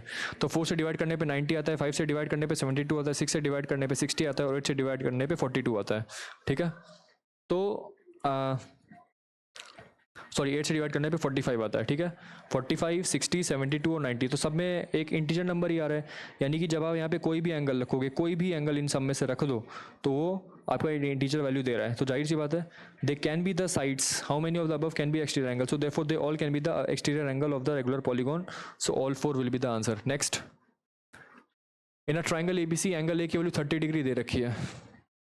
एंगल ए की वैल्यू यहाँ पे 30 डिग्री दे रखी है और ए बी की वैल्यू 7 दे रखी है, ए सी की वैल्यू 12 दे रखी है. एरिया हमसे पूछा, एरिया क्या हो जाएगा, half into A B into A C into the angle between them that is sine A, that is equals to half into 7 into 12 into sine 30 कितना होता है हाफ, तो 2 से गया 6, 2 से गया 3, तो 7 इंटू 3 कितना हो जाएगा 21 सेंटीमीटर स्क्वायर जो है मेरा एरिया हो जाएगा. ठीक है. नेक्स्ट, ए बी सी जो है मेरा ट्राइंगल है right angle at B, A B C right angle at B, point D is a point on AC such that BD is perpendicular to AC. If AB की value P है और BC की value √3P है, then what is BD equals to? बहुत simple सा है. अगर इसकी वैल्यू P, इसकी वैल्यू 3P है तो AC की वैल्यू कितनी हो जाएगी, AC की वैल्यू हो जाएगी इसका स्क्वायर प्लस इसका स्क्वायर 4P स्क्वायर यानी कि 2P. तो AC की वैल्यू आपके पास कितनी हो जाएगी 2P. तो अब वही एरिया बराबर कर दो, area 1 is equal to area 2. Area 1 में क्या क्या है बेस और क्या क्या हाइट है, तो एरिया 1 में जो आपका बेस है वो BC है और हाइट है P, तो हाफ इंटू √3P स्क्वायर, और एरिया 2 में आपका बेस है 2P और हाइट क्या है BD, और वही BD हमको निकालना है. तो 2 से 2 गया तो P से एक P जाएगा, तो BD की वैल्यू कितनी आ जाएगी √3P/2, √3P/2 which is option number C. ठीक है. Next, the difference between an interior angle and an exterior angle. An interior angle का फॉर्मूला होता है n-2 इंटू 180/n, माइनस में एक्सटीरियर एंगल का फॉर्मूला होता है 360/n, उसकी वैल्यू हमको दे रखी है 120 डिग्री. सॉल्व करते हैं इसको, कितना आ जाएगा 180n minus 360 is equal to 120n. तो 60n की वैल्यू यहाँ से कितनी आ जाएगी 720, n की वैल्यू कितनी आ जाएगी 6 1 ज़ा 6 1 12 6 12, n की वैल्यू कितनी आ गई 12, ऑप्शन नंबर डी. ठीक है. Next, an alpha theta is exactly 1/4 of its complementary angle. इसका कॉम्प्लीमेंट्री एंगल क्या हो जाएगा 90 माइनस थीटा, और दे रखा है कि वो उसका 1/4 है, तो थीटा की वैल्यू है वो 1/4 है उसके कॉम्प्लीमेंट्री एंगल से. ठीक है. तो 4 theta plus theta is equal to 90, तो यहाँ से थीटा की वैल्यू कितनी आ जाएगी 18 degree, option number C. Next, the sides of a triangle are in the ratio 11, 60 and 61. What is the area of the triangle found by joining the mid points of the sides of the triangle. आप सभी को पता है कि ये एक right angle triangle है. कैसे, साइड्स को देखते आपको पता चल जाना चाहिए कि पाइथागोरियन ट्रिपलेट है. क्यों, क्योंकि 61 का स्क्वायर आप करोगे तो आएगा 3721, और यहाँ से अगर आप स्क्वायर करोगे तो 3600 और स्क्वायर करोगे तो 121, तो कितना आ गया 3721, यानी कि इन दोनों के स्क्वायर का सम इज इक्वल टू इसके स्क्वायर का सम. तो जाहिर सी बात है ये 11 हो जाएगा, ये 60 हो जाएगा और ये 61 हो जाएगा. हमसे कह रहा है कि area of the triangle which joins found by joining the mid points of the sides of the triangle. तो इसका ये और ये आप सभी को पता है, जो इसके अंदर का एरिया होता है वो 1/4 टाइम्स होता है. A inside is equals to 1/4 times A outside, यानी कि जो बड़े वाले ट्राइंगल का एरिया है उसका 1/4 ये होता है. ठीक है, उसका ये होता है 1/4. तो बड़े बाहर वाले ट्राइंगल का एरिया हो जाएगा 1/2 इंटू बेस हो जाएगा 60 इंटू हाइट हो जाएगा ये, और इसी को हमको 1/4 करना है. 1/4 कर देंगे तो ऐसे हो जाएगा 30, और ये हो जाएगा 2, ये हो जाएगा 15. तो 15 इंटू 11 क्या हो जाएगा 165 divide by 2, 2 8 16, 2 2 4 110, 2 5 82.5 centimetre square. Next, a pendulum swings through an angle of 30 degree. एक पेंडुलम है यहाँ पे, वो ऐसे स्विंग कर रहा है 30 डिग्री पे है. ठीक है, हमको दे रखा है what is the length of the pendulum निकालना है. तो लेंथ ऑफ द पेंडुलम मेरे पास ये L हो जाएगा, और क्या दे रखा है and it's and describes an arc of length 55 centimetre, यानी कि यहाँ की जो लेंथ है ये वाली, ये 55 सेंटीमीटर है, ये थीटा ये L है.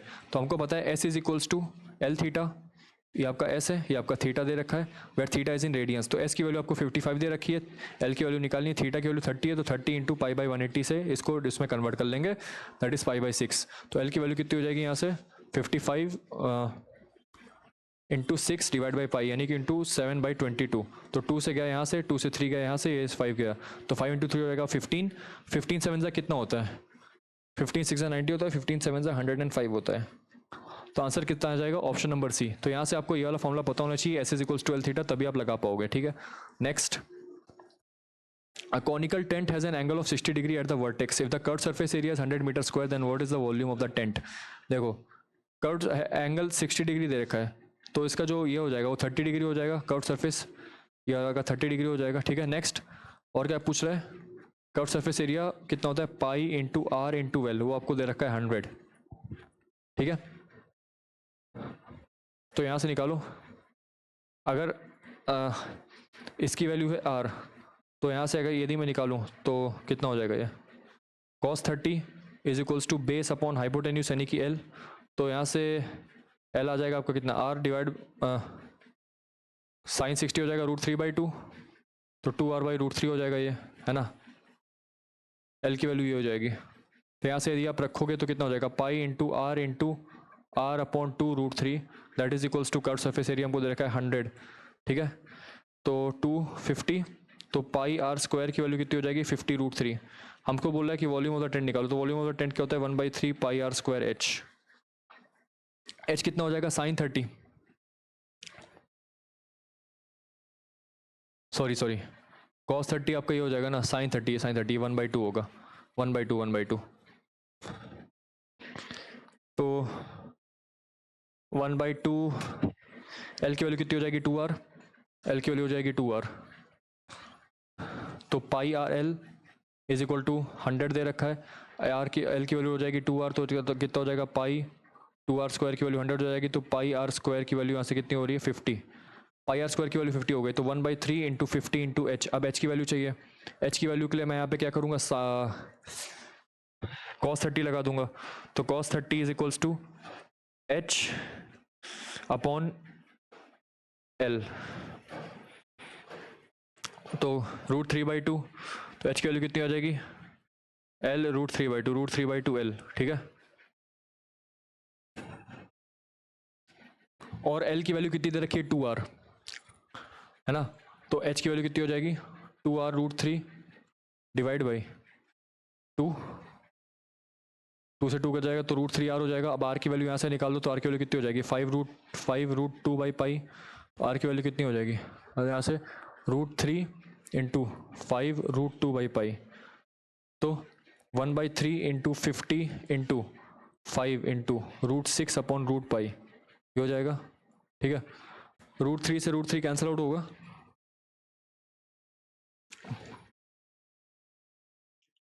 तो इसको फर्दर यदि सॉल्व करें तो आंसर कितना आ जाएगा इसका, मैनिपुलेट करके लिख सकते हैं इसको, 250 इंटू √2 अपॉन √3 से कैंसिल तो √3 पाई। अगर आप ऑप्शन नंबर 1 को ध्यान से को तो वही आंसर आएगा, 250 √2 अपॉन √3 पाई मीटर क्यूब, तो ये हमारा आ जाएगा इसका वॉल्यूम, ठीक है। Next, a right circular cone and hemisphere have equal base and equal volume, volume इसका क्या हो जाएगा, 2/3 pi R cube volume of the sphere, और volume of the circular cone कितना हो जाएगा, 1/3 pi R square H, R दोनों का सेम है तो पाई से पाई, 3 से 3 चला जाएगा, आर स्क्वायर से एक आर गया तो 2r की वैल्यू एच आ जाएगी। हमसे पूछा ratio of the height of the cone यानी कि H upon R, H upon R की वैल्यू कितनी आ जाएगी, 1/2, सॉरी एच अपॉन आर आ जाएगी 2/1, है ना। हमसे पूछा height of the cone to the ratio, तो एच अपॉन आर को अभी इधर खींचोगे तो 2:1 जो है इसका रेशियो आ जाएगा, which is option number C. Next 79th question क्या बोल रहा है, a wire is in the form of an equilateral triangle with an area of this, तो इक्विलेटरल ट्राइंगल का एरिया क्या होता है, √3/4 side square, that is equals to 36 √3, तो साइड्स की वैल्यू कितनी आ जाएगी, 6 इंटू 2 दैट इज 12, तो साइड की वैल्यू कितनी आ जाएगी, 6 इंटू 2 विच इज 12, है ना। और क्या है, if it is changed into a semi circle then what is its radius, radius पूछ रहा है, तो सेमी सर्कल की जो लेंथ होगी वो इसके साइड के बराबर ही होगी, भाई पूरा का पूरा मटेरियल ही आपने उसमें कर दिया, तो कितना हो जाएगा, इसकी वैल्यू 12 हो जाएगी। सेमी सर्कल का लेंथ क्या होता है, पाई आर प्लस 2r, इसकी वैल्यू कितनी है 12, तो ऐसे रेडियस कितना आ जाएगा, pi plus 2 is equal to 12, तो रेडियस की वैल्यू कितनी आ रही है 12/पाई प्लस 2, 12/पाई प्लस 2 आ रहा है इसका रेडियस, ठीक है। तो इसका आंसर ये कहीं पे भी मैच नहीं कर रहा है, तो इसका आंसर हो जाएगा नन ऑफ द अबव, ठीक है। Next, let the area of the largest possible square inscribed in a circle of unit radius भी x, area inscribed in a circle, तो एक सर्कल है उसमें एक स्क्वायर इंस्क्राइब किया गया है सर्कल ऑफ यूनिट रेडियस, तो इसका जो यूनिट रेडियस है वो 1 है, ठीक है ना, यानी कि 1 है। अब area of the largest possible square, इसका स्क्वायर कितना हो जाएगा, डी स्क्वायर बाई 2, डी की लेंथ कितनी है 2, तो 2 स्क्वायर 4 बाई 2, तो इसका एरिया कितना हो जाएगा 2 स्क्वायर, ये हो जाएगा x। हमको बोल रहा है कि let the area of the largest possible circle which is described in the square of unit side is y, ये हो जाएगा y, ये हो जाएगा 1, ये भी हो जाएगा 1, ये कितना हो जाएगा under root 1 + 1 that is root 2, ठीक है।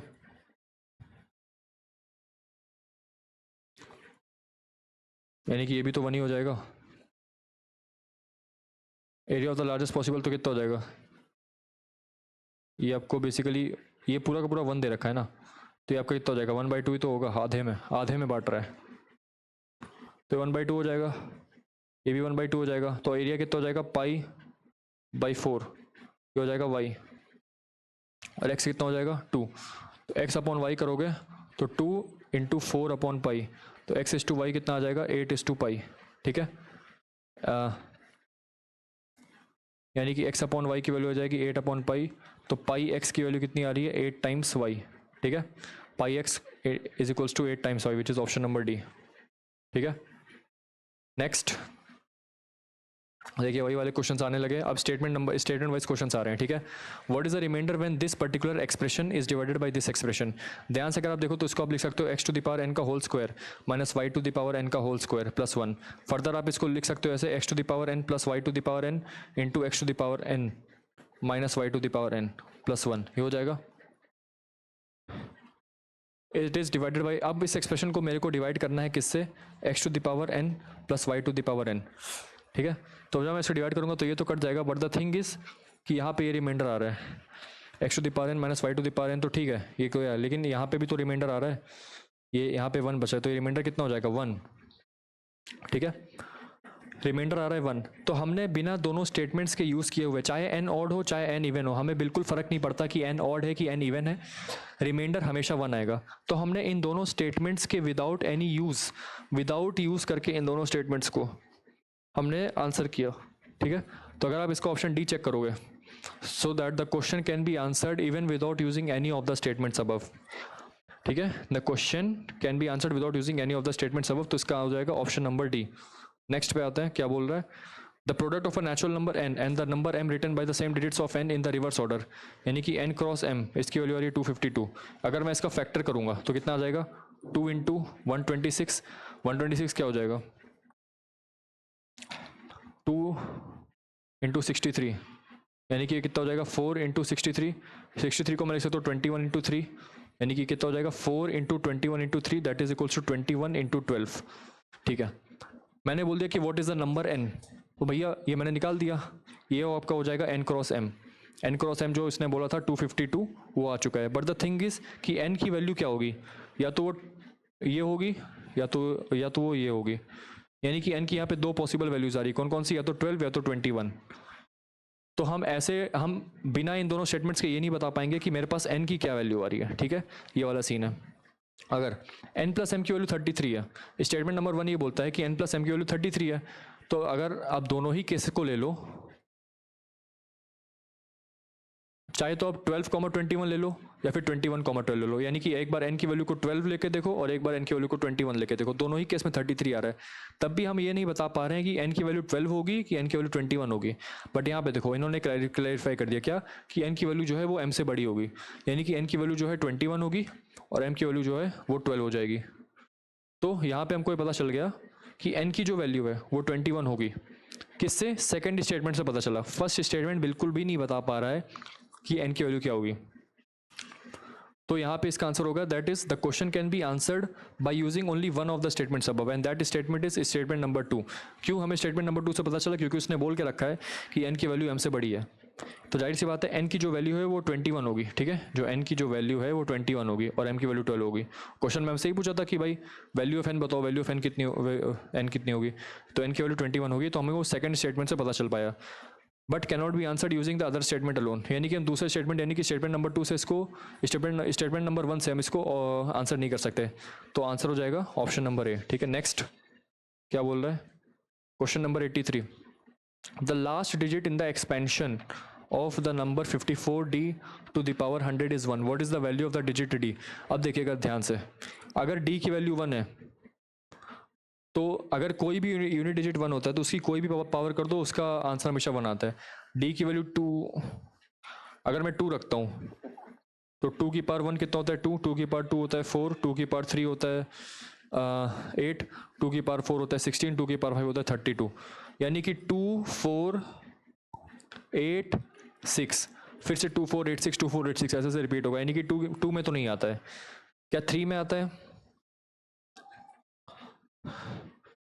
क्या 3 में आता है, देख लेते हैं। 3 की पावर 1 होता है 3, 3 की पावर 2 होता है 9, 3 की पावर 3 होता है 27 और 3 की पावर 4 होता है 81, 3 की पावर 5 होता है 243, यानी कि 3971, तो इसमें 1 आ रहा है, तो d की वैल्यू 1 भी हो सकती है 3 भी हो सकती है, मतलब फोर्थ की पावर में आ रहा है। ठीक है, ध्यान रखिएगा, जब इसकी पावर 4 का मल्टीपल होगी तब जाके इसका यूनिट डिजिट 1 आएगा। सेम टू सेम यहाँ पे भी 100 क्या है, फोर्थ का एक मल्टीपल है, 4 का मल्टीपल है, तो जब भी आप इसको करोगे d की वैल्यू को 3 रख के अगर आप 100 के मल्टीपल 20 उसमें करोगे 4 के मल्टीपल में, तो यूनिट डिजिट कितनी आएगी 1, है ना, क्योंकि 4 के बाद साइकिल पे रिपीट हो जाती है। ठीक है, अच्छा जब d की वैल्यू को 4 रखोगे तो 4 रखने पे तो कभी वैल्यू 1 ही नहीं आएगी, बिकॉज कोई भी ऐसा नंबर नहीं है जिसकी यूनिट डिजिट 1 हो और 4 से डिविजिबल हो। ठीक है, कोई भी नंबर नहीं है। 5 रखोगे तो हमेशा उसकी यूनिट डिजिट हमेशा 5 ही आएगी, 6 रखोगे तो या तो 6 आएगी, हमेशा 6 ही आएगी। ठीक है, हमेशा 6 आएगी। 7 रखोगे तो उस केस में आ सकता है क्या, 7 की पावर 1 होता है 7, 7 की पावर 2 होता है 49, 7 की पावर 3 होता है, 7 की पावर 3 का यूनिट डिजिट आएगा कितना, 7 करोगे तो 3 आएगा, 7 की पावर 4 करोगे तो फिर से 1 आ जाएगा। तो हाँ 7 भी रखने पे 1 आ रहा है, वो कब, जब फोर्थ मल्टीपल होगा, और वही मैंने बोला कि जब तक आपके पास फोर्थ का 100 क्या है, 4 का मल्टीपल ही है, तो अगर यूनिट डिजिट 7 रहेगी तो जो उसका पावर 100 आएगा उसकी यूनिट डिजिट हमेशा 1 रहेगी। ठीक है, तो 7 भी हो गया, और क्या नंबर है 8, 8 अगर करोगे तो 8 आएगा, फिर 4 आएगा, फिर 2 आएगा। ठीक है, उसके बाद 6 आएगा, फिर उसके बाद 8 आएगा, 8 4 2 6, 8 4 2 6, 8 4 2 6 ऐसे ऐसे रिपीट करेगा, यानी कि हर ये भी मतलब हर फोर्थ मल्टीपल का रिपीट कर रहा है, बट द थिंग इसकी वो कभी 1 नहीं दे रहा है, वो क्या क्या दे रहा है, 8 दे रहा है, 2 दे रहा है, 4 दे रहा है, 6 दे रहा है ना, तो 8 भी नहीं आएगा। बचा क्या मेरे पास 9 बचा, तो 9 भी मेरे पास आएगा, क्यों, क्योंकि 9 की पावर 1 होता है 9, 9 की पावर 2 होता है 81, तो 1 आ रहा है, यानी कि 9 की जितनी भी इवन पावर्स हैं उनमें सब में क्या आएगा 1। ठीक है, तो हमारे पास 4 पॉसिबिलिटीज आ रही हैं, कौन कौन सी, एक आ रही है 1, एक आ रही है 3, एक आ रही है 7, एक आ रही है, बट द थिंग इज कि हमें वैल्यू ऑफ द डिजिट चाहिए, यानी कि वहाँ पे कोई भी एक डिजिट होगी, तो हम सीधे सीधे क्वेश्चन से सिर्फ ये निकाल पा रहे हैं कि हमारे पास इतनी पॉसिबिलिटीज हैं, बट हम एग्जैक्ट आंसर पे नहीं पहुंच पाए अभी तक। पहला स्टेटमेंट हमसे कहता है कि d की वैल्यू 5 से बड़ी है, 5 से बड़ी है तो वो तो 7 और 9 में आ रही है। दूसरा स्टेटमेंट हमसे कहता है कि 3 का मल्टीपल है, तो वो हमारे पास 3 और 9 में आ रही है। स्टेटमेंट नंबर 1 ने अपने आप तो नहीं बता पाया, स्टेटमेंट नंबर 2 ने भी अपने आप नहीं बता पाया, बट द थिंग इज जब मैं इन दोनों का इंटरसेक्शन लूंगा तो इसमें जो कॉमन एलिमेंट आ रहा है 9, तब जाके मेरे को पता चला कि हाँ ये 9 होगा, तो यहाँ पे जो है d की वैल्यू 9 हो जाएगी, तो आपका नंबर क्या हो जाएगा 549। ठीक है, 549 हो गया। तो जाहिर सी बात है हमने दोनों स्टेटमेंट्स का यूज करके हमने जो है इस चीज को निकाला। ठीक है, तो आंसर हो जाएगा इसका option number C. Next, in a triangle ABC angle A की value angle B minus C है, is angle A acute.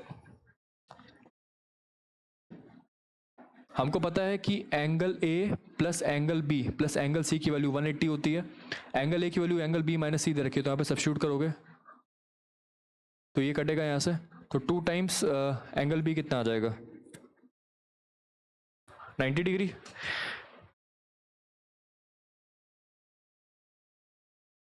Two times angle B आपके पास आ जाएगा कितना 190, तो एंगल B आपके पास कितना हो जाएगा 180 हो, तो एंगल B कितना हो जाएगा 90 डिग्री। जब एक एंगल मेरे पास 90 डिग्री आ गया तो बाकी के जो दो हैं उनका जो दोनों के दोनों एक्यूट ही होंगे, वो दोनों के दोनों लेस देन 90 होंगे, तो ये वाला भी लेस देन 90 है, और ये वाला भी लेस देन 90 है, तो एंगल भी 90 आ गया, तो जाहिर सी बात है एंगल ए जो है लेस देन 90 आएगा और एंगल भी वो भी लेस देन 90 आएगा, यानी कि एंगल ए और एंगल भी दोनों एक्यूट है। तो मैंने इस क्वेश्चन का आंसर दे दिया without considering any of these statements, without considering any of these statements I gave the answer, okay, that angle A is acute. Why? Because if any one of the angle is 90 degree, then the sum of the remaining two angles of the triangle is 90 degree, that means each of the angles are less than 90 degree, और तभी वो acute है। तो हमने बिना दोनों statements का use किए हुए आंसर कर दिया क्वेश्चन को। Next, in a triangle ABC which is right angle at B, AC की वैल्यू 20 है। अगर ट्राइंगल ABC है मेरे पास which is right angle at B AC, what is the circumradius of the triangle, हमको निकालना है इसका सर्कम रेडियस क्या होता है। आप सभी को पता है जो राइट एंगल ट्राइंगल होता है उसका सर्कम सेंटर जो लाई करता है वो हमेशा मिड पॉइंट ऑफ हाइपोटेन्यूज पे लाई करता है, वो हमेशा मिड पॉइंट ऑफ हाइपोटेन्यूज पे लाई करता है, यानी कि जो उसका सर्कम रेडियस होगा वो 10 होगा। अब सर्कम रेडियस बना दिया है तो यहाँ से ये आपके पास हो जाएगा ऐसे, ये 10 हो जाएगा, ये और ये भी 10 हो जाएगा, 10 10 10। तो मेरे को सर्कम रेडियस प्रॉपर्टी पता होने से पता चल गया, आपने बस दे रखा था मेरे को कि AC की वैल्यू 20 है, तो सर्कम रेड जो सर्कम सेंटर होता है वो एकदम हाफ हाइपोटेनस के हाफ पॉइंट पे होता है। तो फिर से वही सेम चीज़ आ गई क्या कि मैंने इन दोनों के बिना यूज़ किए हुए, मैंने जो है इन दोनों के बिना यूज़ किए हुए मेरे को जो प्रॉपर्टी पता थी उससे मैंने निकाल दिया कि आप याद रखिएगा किसी भी राइट एंगल ट्रायंगल में जो सर्कम सेंटर होता है वो हाइपोटेन्यूज के मिड पॉइंट पे होता है, दैट्स वाई AC 20 है तो इसका हाफ कितना हो जाएगा 10, तो इसका सर्कम रेडियस कितना हो जाएगा 10। तो फिर से वही सेम चीज़ हुई क्या कि मैंने बिना इन दोनों स्टेटमेंट्स के यूज़ किए हुए निकाल दिया, ठीक है, option D. Next, ABCD is a parallelogram with angle ABC 60 degree, ABCD एक पैरेललोग्राम है, ठीक है, और एंगल ABC की वैल्यू 60 डिग्री है। If the area of the parallelogram is 7√3 square units and what is the perimeter of the parallelogram. आप सभी को पता है कि एरिया ऑफ द पैरेललोग्राम क्या होता है, AB multiplied by CB multiplied by sine 60 होगा, और इसका एरिया कितना दे रखा है 7√3 units. AB multiplied by CB √3/2, तो 2 से 2 कैंसिल आउट हो जाएगा, √3 कैंसिल आउट हो जाएगा, तो कितना हो जाएगा 14।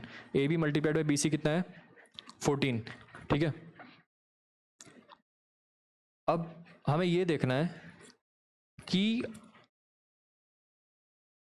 पेरीमीटर क्या है पैरेललोग्राम का, पेरीमीटर क्या है पैरेललोग्राम का। तो उसके लिए मेरे को AB BC CD और DA पता होना चाहिए, AB BC CD और DA क्या है पता होना चाहिए। बट द थिंग इज कि हम यहाँ से इन्फर नहीं कर सकते कि AB CB की वैल्यू क्या होगी। AB की तो कुछ भी वैल्यू हो सकती है और CB की कुछ भी वैल्यू हो सकती है। पहला स्टेटमेंट हमारे पास गिवन है कि lengths of the sides AB and DA are prime numbers. अब जब DA है पैरेललोग्राम है तो DA की वैल्यू जो है BC के बराबर ही होगी, तो AB क्रॉस DA इसको लिख दो, DA की वैल्यू 14 ही है। तो हमसे बोला है कि AB और DA की वैल्यू प्राइम नंबर है। प्राइम नंबर देखते हैं, एक प्राइम नंबर तो मेरे पास हो जाएगा 2 क्रॉस 7 करके ये हो जाएगा, या फिर 7 क्रॉस 2 करके, दोनों ही। तो पहली स्टेटमेंट से हमें पता लग गया कि AB और DA की वैल्यू पता लग जाएगी, जिससे कि अगर इसकी वैल्यू 2 है इसकी वैल्यू 7 है तो इसकी वैल्यू 2 है इसकी वैल्यू 7 है, या फिर अगर आप इसको साथ रखना चाहते हो इसको दो इसको दो इसको साथ, तो पेरीमीटर कितना आ जाएगा 2 × 7 + 2 विच इज़ 18, ठीक है। तो पहला स्टेटमेंट हमें बता दिया। अब देखते हैं क्या दूसरा स्टेटमेंट बता पा रहा है। The lengths of the sides are natural numbers each greater than 1 unit, each which is greater than 1 unit. अगर नेचुरल नंबर है तो 14 को मैं लिख सकता हूँ क्या 2 × 7 × 1, है ना। तो भाई 14 को तो हम ऐसे ही ब्रेक कर सकते हैं 2 × 7 में ही, और 7 × 2 में ही ब्रेक कर सकते हैं। हमसे बोल रहा है या फिर 14 × देखो 1, या तो 1 × 14 ब्रेक करो, नहीं तो 2 × 7 ब्रेक करो, दो पॉसिबिलिटीज बन सकती हैं। बट इसने बोल दिया कि numbers they are natural numbers first of all and they are greater than 1 unit. तो अगर मैं इसको बोलता हूँ 1 यूनिट, जो लेंथ ऑफ द साइड आ रही है AB, अगर मैं AB को 1 बोलता हूँ तो वो तो पॉसिबल नहीं है। Why? Because they are greater than 1 unit. तो जाहिर सी बात है ये वाली पॉसिबिलिटी गई, तो मेरे पास सिर्फ यही वाली पॉसिबिलिटी बची। तो जाहिर सी बात है हमारा स्टेटमेंट नंबर 1 और स्टेटमेंट नंबर 2 ऑब्वियस है कि वो दोनों के दोनों सेपरेटली इस क्वेश्चन को प्रूव कर दे रहे हैं, दोनों के दोनों जो है सेपरेटली इस क्वेश्चन को प्रूव कर दे रहे हैं। तो इसका जो आंसर है वो B आ जाएगा। Next,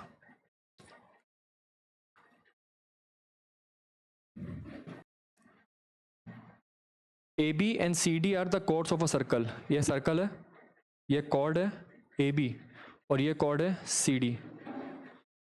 if A they are intersecting at P, तो हमको सर्कल की प्रॉपर्टी से पता है क्या कि A P cross P V is equals to P C cross P D. ये पता है.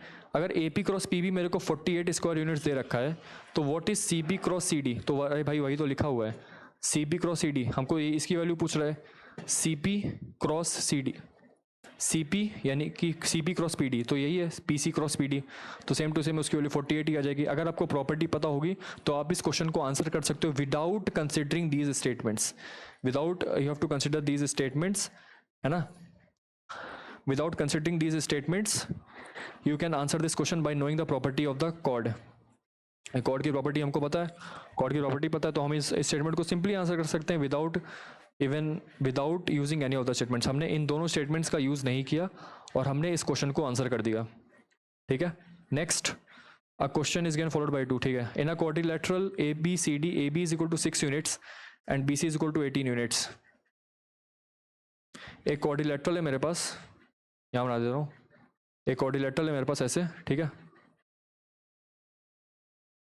A B C D. A B की वैल्यू कितनी है 6 यूनिट्स, बी सी की वैल्यू कितनी है 18 यूनिट्स, सी डी की वैल्यू कितनी है 6 यूनिट्स एंड डी ए की वैल्यू कितनी है 9 यूनिट्स. ठीक है.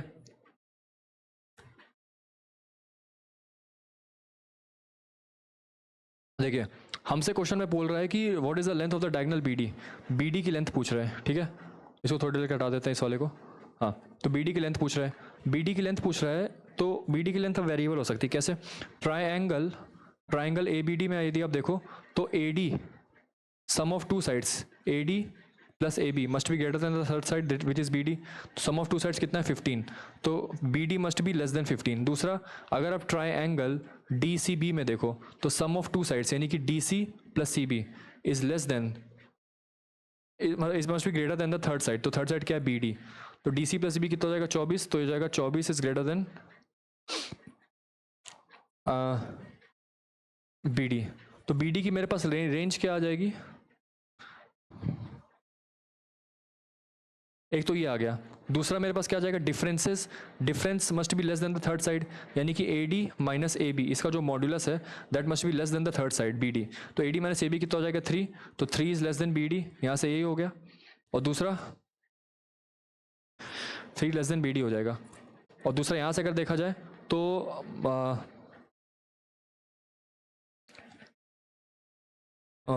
इसका जो डिफरेंस आ जाएगा ट्रायंगल डी सी बी में, यानी कि B C minus D C का mod is less than B D, यानी कि 12 is less than B D.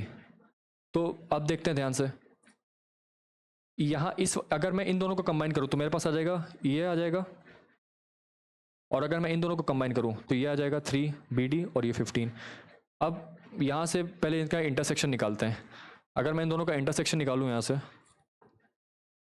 एक पॉइंट है 3, एक पॉइंट है 12, एक पॉइंट है 15 और एक पॉइंट है 24. ये वाला हमसे कह रहा है कि 3 से 15 के बीच में, यानी कि ये यहाँ से लेकर यहाँ तक है. ये हमसे कह रहा है 12 से लेकर 24 तक के बीच में, यानी कि ये यहाँ से लेकर यहाँ तक है. तो मेरे पास जो इंटरसेक्शन पॉइंट आया एक्सक्लूडिंग, वो क्या आ जाएगा बिटवीन बी डी की जो वैल्यू है इंटरसेक्शन लेने पे वो कितने से कितने के बीच में आ रही है, 12 से लेकर 15 तक के बीच में आ रही है, वो बी डी की लेंथ हो सकती है. तो हम क्वेश्चन से यूनिकली तो नहीं डिटरमाइन कर पाएंगे सिर्फ और सिर्फ क्वेश्चन देख के कि ये इसकी लेंथ जो है वो इतनी आ रही है. ठीक है. अब स्टेटमेंट 1 हमसे कह रहा है कि length of the B D is an integer which is greater than 13. तो यदि ग्रेटर देन 13 है तो यहाँ पे सिर्फ, और अगर इंटीजर है और ग्रेटर देन 13 है तो जाहिर सी बात है सिर्फ और सिर्फ एक वैल्यू बचती है बी डी की, दैट इज 14. तो स्टेटमेंट नंबर 1 ने हमको दे दिया कि हाँ भाई length of the diagonal B D 14 है. दूसरा हमसे कह रहा है कि length of the B D is an even integer. अब देखो इवन इंटीजर इनमें कौन कौन आ रहे हैं, 13 और 14, तो 14 ही एक इवन इंटीजर है, तो जाहिर सी बात है ये भी सही होगा. तो स्टेटमेंट नंबर 1 भी करेक्ट है मेरा, स्टेटमेंट नंबर 2 भी करेक्ट है मेरा, दोनों के दोनों सेपरेटली अपने वे में करेक्ट है. तो इसका क्या हो जाएगा, the question can be answered by using either statement alone. दोनों के दोनों स्टेटमेंट्स ने अपने आप ही बता दिया कि हाँ ये दोनों सही हैं. नेक्स्ट पे आते हैं.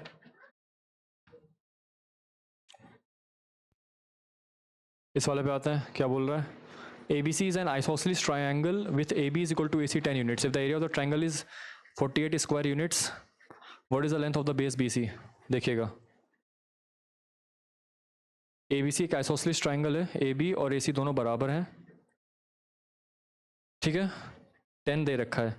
If the area of the triangle is 48 square units then what is the length of the base B C. B C की लेंथ बतानी है। तो हमको पता है कि जो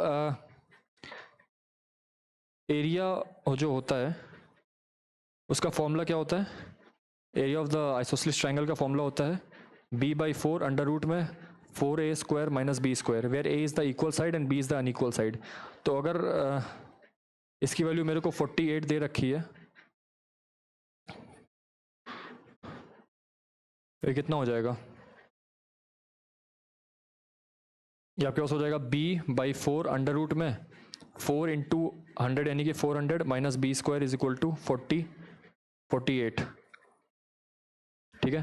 तो जब दोनों साइड स्क्वायर करेंगे तो आ जाएगा b²/4 इंटू में 400 माइनस b², या एच एस में आ जाएगा, आर एच एस में क्या आ जाएगा, 48 का स्क्वायर कितना हो जाएगा, 48 इंटू 48 4 6 384 2 3 192 4 2304 हो जाएगा 2304, ठीक है। अब ये कितना हो जाएगा, 400 b² माइनस b⁴ है ना, ये आपके पास हो जाएगा 16 से मल्टीप्लाई करोगे तो कितना आएगा, 428134032 46863 36864 36864 योर है। तो b⁴ minus 100 b² b⁴ minus 100 b² plus में 36864 इक्वल टू 0। अब जब इसको सॉल्व करेंगे तो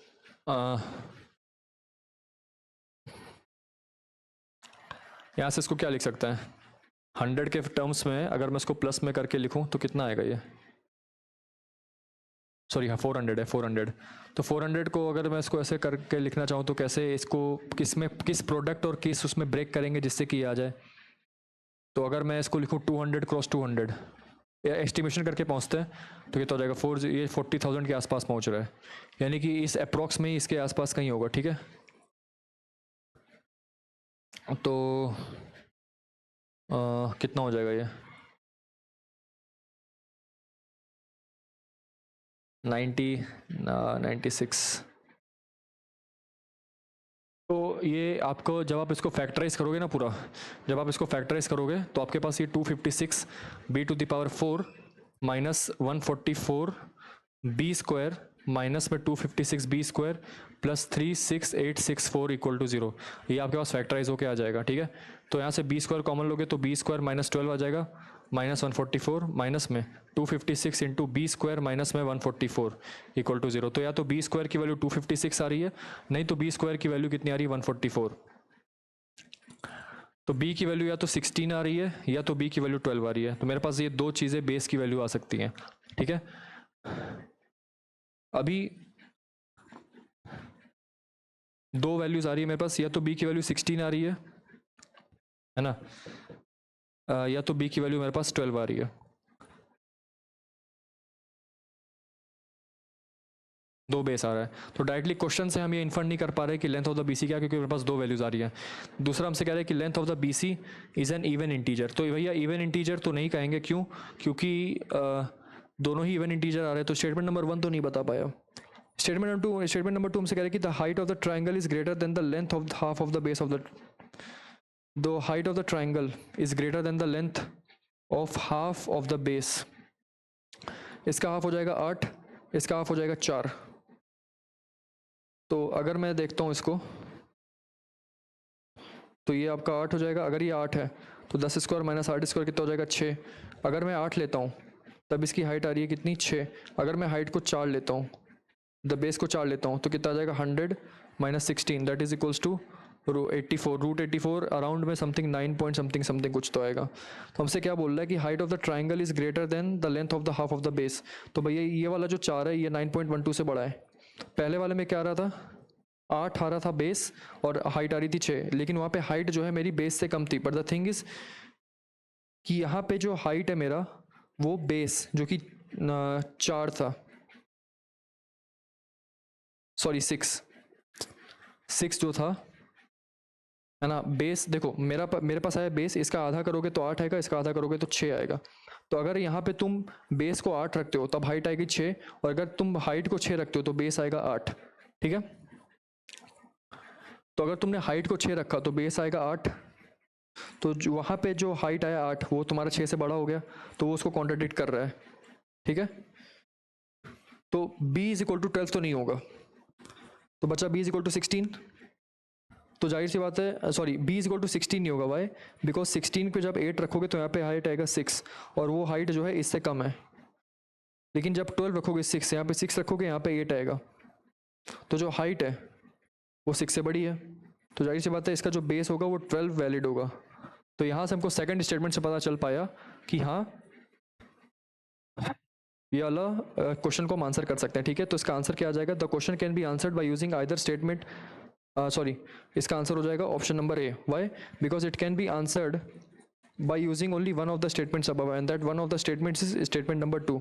हम स्टेटमेंट नंबर 2 की हेल्प से ही क्वेश्चन को आंसर कर पा रहे हैं, ना कि स्टेटमेंट नंबर 1 से। ठीक है, नेक्स्ट पे आता है।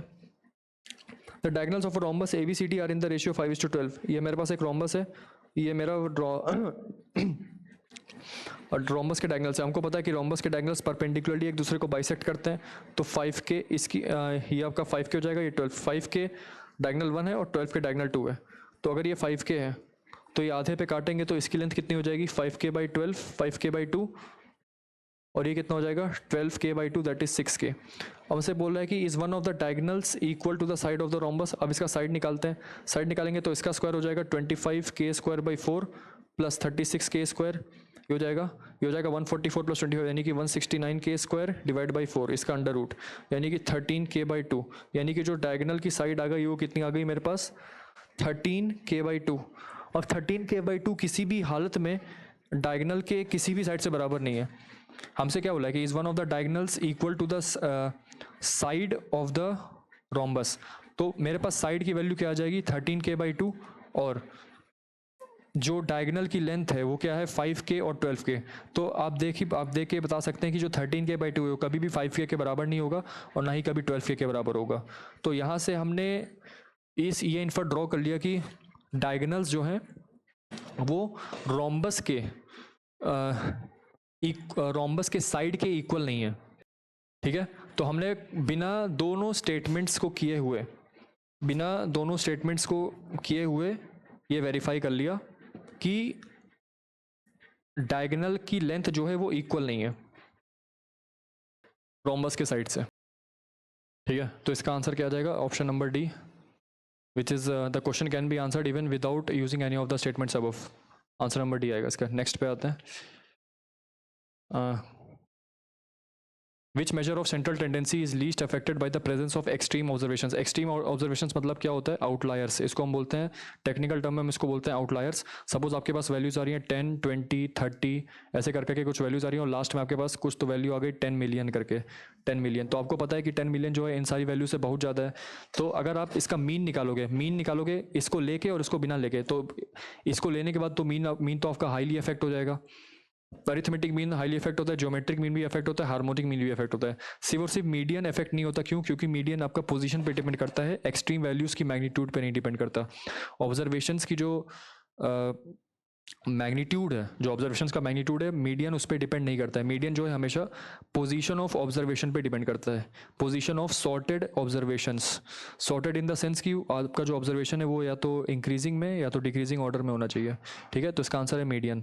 Next, to find the average ratio like price per unit, work done per hour, kilometre per hour under certain conditions, the suitable of measure of central tendency applicable is. इसका answer है harmonic mean. ठीक है, इन type की units को निकालने के लिए हम हार्मोनिक मीन का यूज़ करते हैं। ठीक है, ये थोड़ा सा थ्योरेटिकल पार्ट है तो इसको आप ध्यान में रखिएगा। जितना भी होता है इसका हार्मोनिक मीन है आंसर। ठीक है, next, the frequency distribution of marks of 100 students in a particular examination as follows, what are the average marks of the candidates. बहुत ही सिंपल है, देखिए एवरेज मार्क्स पूछा है मोर देन। अब देखो पहले बात हम इसको क्लास में डिफाइन करते हैं। क्लास क्या क्या हो जाएगी? पहली बात क्लास है 1 से लेकर 10, मोर देन 10। अच्छा, मोर देन 10 दे रखा है, ठीक है। मोर देन 40, 40 से लेकर अच्छा मोर देन 10 जो है 100 स्टूडेंट्स लाए, मोर देन 40 है 40, मोर देन 30 कितना है 60 है, लेकिन मोर देन 40 है, तो मोर देन 30 लाने वाले कितने हैं 20, और मोर देन 20 लाने वाले कितने हैं 75 माइनस 60 दैट इज 15, और मोर देन 10 लाने वाले कितने हैं 100 minus 75 that is 25। More than 10 मतलब है कि ग्रेटर देन 10, तो 10 जो है 1 से लेकर 10, मोर देन 20 यानी कि 10 से लेकर 20, अच्छा 10 से लेकर 20 तक, मोर देन 20 मतलब 20 से लेकर 30 तक, मोर देन 30 मतलब 30 से लेकर 40 तक, और मोर देन 40। अब यहाँ पे जो अपर लिमिट है वो दे नहीं रखी है, तो हम यहाँ पे एज्यूम करेंगे with the point of view that अगर क्लास विड्थ सबकी सेम है तो ये 40 से लेकर 50 तक जाएगी वैल्यू, ठीक है, यानी कि मैक्सिमम मार्क्स जो है वो 50 तक जाएंगे। नेक्स्ट हमसे एवरेज वैल्यू पूछा हुआ है, तो ये मेरे पास क्लास इंटरवल्स आ गए। इन क्लास इंटरवल्स की जो बीच वाली वैल्यू होती है जिसको हम बोलते हैं क्लास वेरिएट, वो कितना आ जाएगा 10 to 20 का 15 आ जाएगा, इसका 25 आ जाएगा, इसका 35 आ जाएगा, इसका 45 आएगा। ये मेरे पास क्या आ जाएगा एक्स आई, और ये मेरे पास ऑलरेडी फ्रीक्वेंसी आ चुकी है, तो एक्स आई एफ आई कितना हो जाएगा 25 इंटू 15, तो 250 थ्री ये कितना हो जाएगा 350 25 इंटू 15, तो आपके पास हो जाएगा पहली बार तो 250, फिर 275 300 325 350 375, ठीक है 2 2 5 2, तो 5 7 375, ये आ जाएगा 375, 25 इंटू 15 आ जाएगा 375, 0 1 700, और ये कितना आ जाएगा 0 2 1800, ठीक है। तो जब आप इसको ऐड अप करोगे समेशन एफ आई एक्स आई कितना आ जाएगा यहाँ से 2500, और इसको ऐड करोगे तो आएगा 0 1 5 750, ठीक है, और ये कितना हो जाएगा 2500 750 0 5 2 3 2 5 0, ठीक है 3250 summation F I X I आ गया। तो मीन कितना आ जाएगा average that is equal to summation F I X I upon summation में एफ आई, तो summation F I X I आ जाएगा 3250, और समेशन एफ आई कितना है टोटल, इन सबको ऐड अप करोगे तो 75 और 100, तो 100 आ जाएगा, ठीक है, तो 32.5 जो है आंसर आ जाएगा option number D. Next the arithmetic mean of 200 observation is 60, तो इसका सम कितना हो जाएगा 12,000। If 5 is multiplied to each observation, total observation कितना है 200, अगर मैंने हर एक ऑब्जर्वेशन को 5 से मल्टीप्लाई कर दिया, हर एक ऑब्जर्वेशन को 5 से मल्टीप्लाई कर दिया, तो टोटल सम में कितना इफेक्ट आ जाएगा 1000 का इफेक्ट आएगा, है ना। 200 ऑब्जर्वेशन में यदि मैंने हर में 5 को मल्टीप्लाई कर दिया, तो जो टोटल सम है उन ऑब्जर्वेशंस का उसमें 1000 का फर्क आ जाएगा, ये मतलब कि जो टोटल सम है उसको हम 5 से मल्टीप्लाई कर देंगे, सॉरी 1000 से ऐड नहीं करेंगे, इसको 5 से मल्टीप्लाई कर देंगे, तो मल्टीप्लाई करने के बाद जो आंसर आ रहा है वो 60,000 आ रहा है। अगर आपके पास ऑब्जर्वेशन है x1 x2 x3 and so on, इसका कुछ सम निकला, अगर आपने हर एक ऑब्जर्वेशन को 5 से मल्टीप्लाई कर दिया 5 into x1 plus 5 into x2 and so on, तो ओवरऑल ऑब्जर्वेशन को जब आप देखोगे तो वो कितना हो जाएगा 5 टाइम्स द सम, और सम आपको कितना दे रखा है 200, सम आपको दे रखा है 200, तो 5 into 12,000 that is equal to 60,000, ठीक है। अब 60,000 नया सम आ गया, तो नया मीन कितना आ जाएगा, इसको 200 से डिवाइड कर दीजिए, आंसर कितना आ जाएगा 300।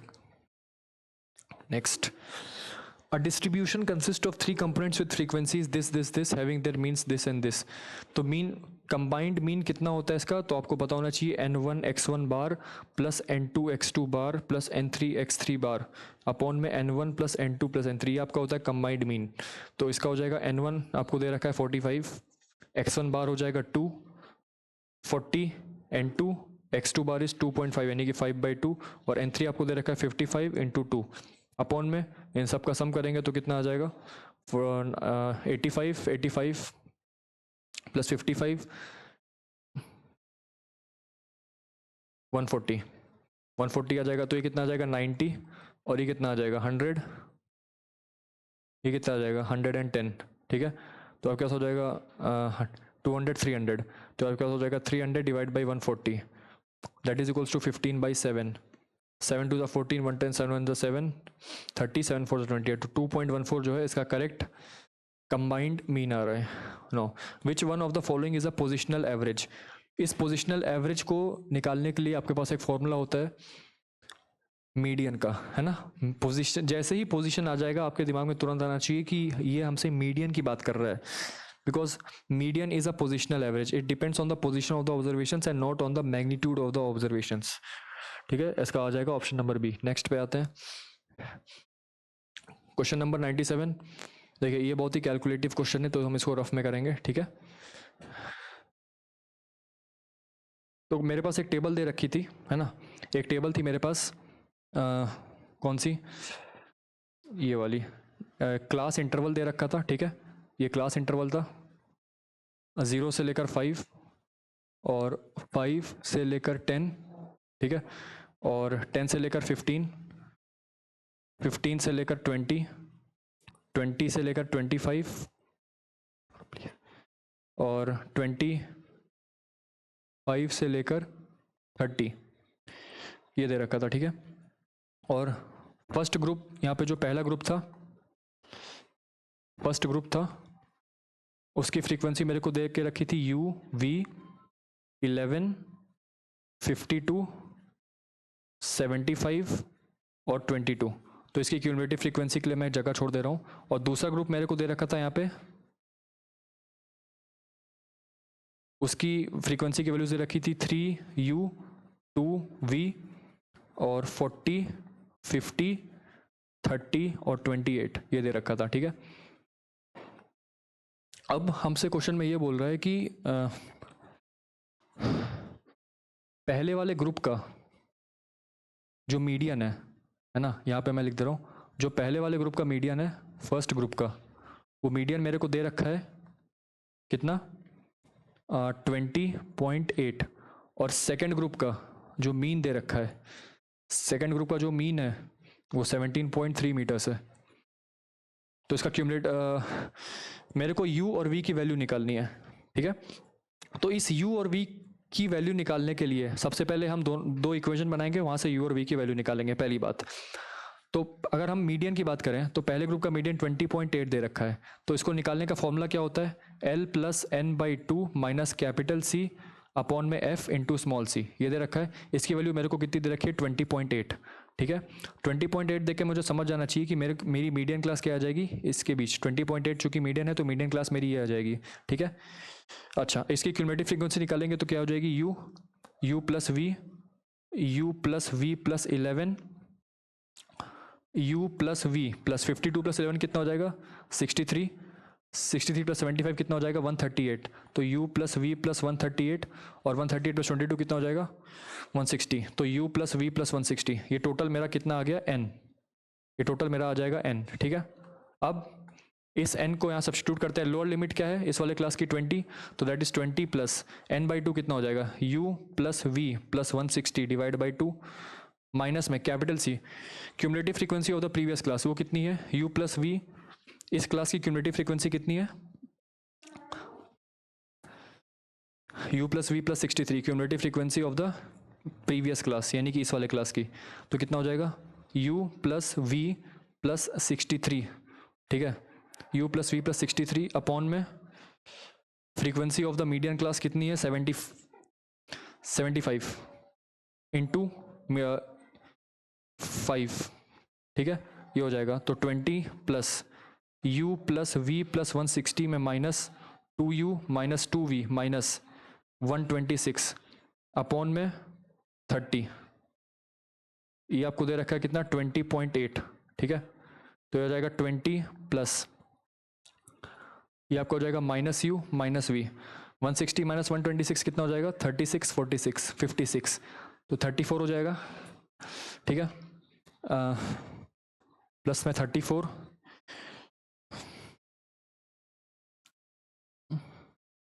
अपॉन 30, 20 उधर जाएगा तो कितना हो जाएगा, 0.8 इंटू 30 कितना हो जाएगा, minus u minus v is equals to 24 minus 34.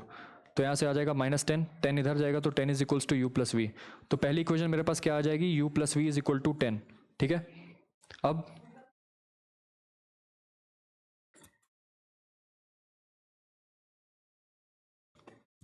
दूसरा मेरे को दे रखा है सेकंड, जो मेरा ये है सेकंड ग्रुप का जो मीन है वो 17.3 दे रखा है. तो मीन कैसे निकालते हैं सेकंड ग्रुप का, ये फ्रीक्वेंसी दे रखी है. ठीक है, ये दोनों ग्रुप की फ्रीक्वेंसी है. तो मीन निकालने के लिए मेरे को सबसे पहले ये निकालना पड़ेगा क्या, इनका मिड पॉइंट तो हो जाएगा 2.5, ये आपका हो जाएगा कितना 7.5, ये आपका हो जाएगा 12.5, ये आपका हो जाएगा 17.5, ये हो जाएगा 22.5 और ये हो जाएगा 27.5, ठीक है। ये आपके मिड पॉइंट्स आ गए। अब इन मिड पॉइंट्स को XI/FI से मल्टीप्लाई करेंगे तो यहाँ पे मेरे पास XI/FI आएगा, तो 2.5 इंटू 3U 7.5U, और ये कितना हो जाएगा 5.5 into U into 2, sorry 7.5 into 2 कितना हो जाएगा 15 टाइम्स V, 12.5 इंटू 40 कितना हो जाएगा 125 इंटू 4 दैट इज़ 500, और 17.5 इंटू 50 कितना हो जाएगा 5, ये वाला जो टर्म है ये, और multiplied by this particular term, तो 5 3 8 3 8 885, एक मिनट 7 सॉरी 5 25 5 2 7 875 हो जाएगा, सॉरी 875। यहाँ पे देखें तो ये कितना हो जाएगा 275 इंटू 3 5 1 22.5 है ना, तो 225 इंटू 3 कितना हो जाएगा 5 1 11 1 और 7 715 हो जाएगा, सॉरी एक मिनट 225 इंटू 3 5 1 675 हो जाएगा ये, और लास्ट में क्या है 27.5, इसको 28 से मल्टीप्लाई करेंगे तो कितना आएगा 27.5 को यदि मैं 28 से मल्टीप्लाई करूँगा तो 0 4 0 6 22 0 1 5 5 0 0 7 7 7 0 यानी कि, और यहाँ पे एक डेसिमल है तो 770। जब आप इन सबको ऐड अप करोगे तो मेरे पास समेशन FI/XI आ जाएगा। समेशन FI/XI कितना आ रहा है 770 plus 675 plus 875 plus 500, total value कितनी आ रही है यहाँ पे ऐड करते हैं,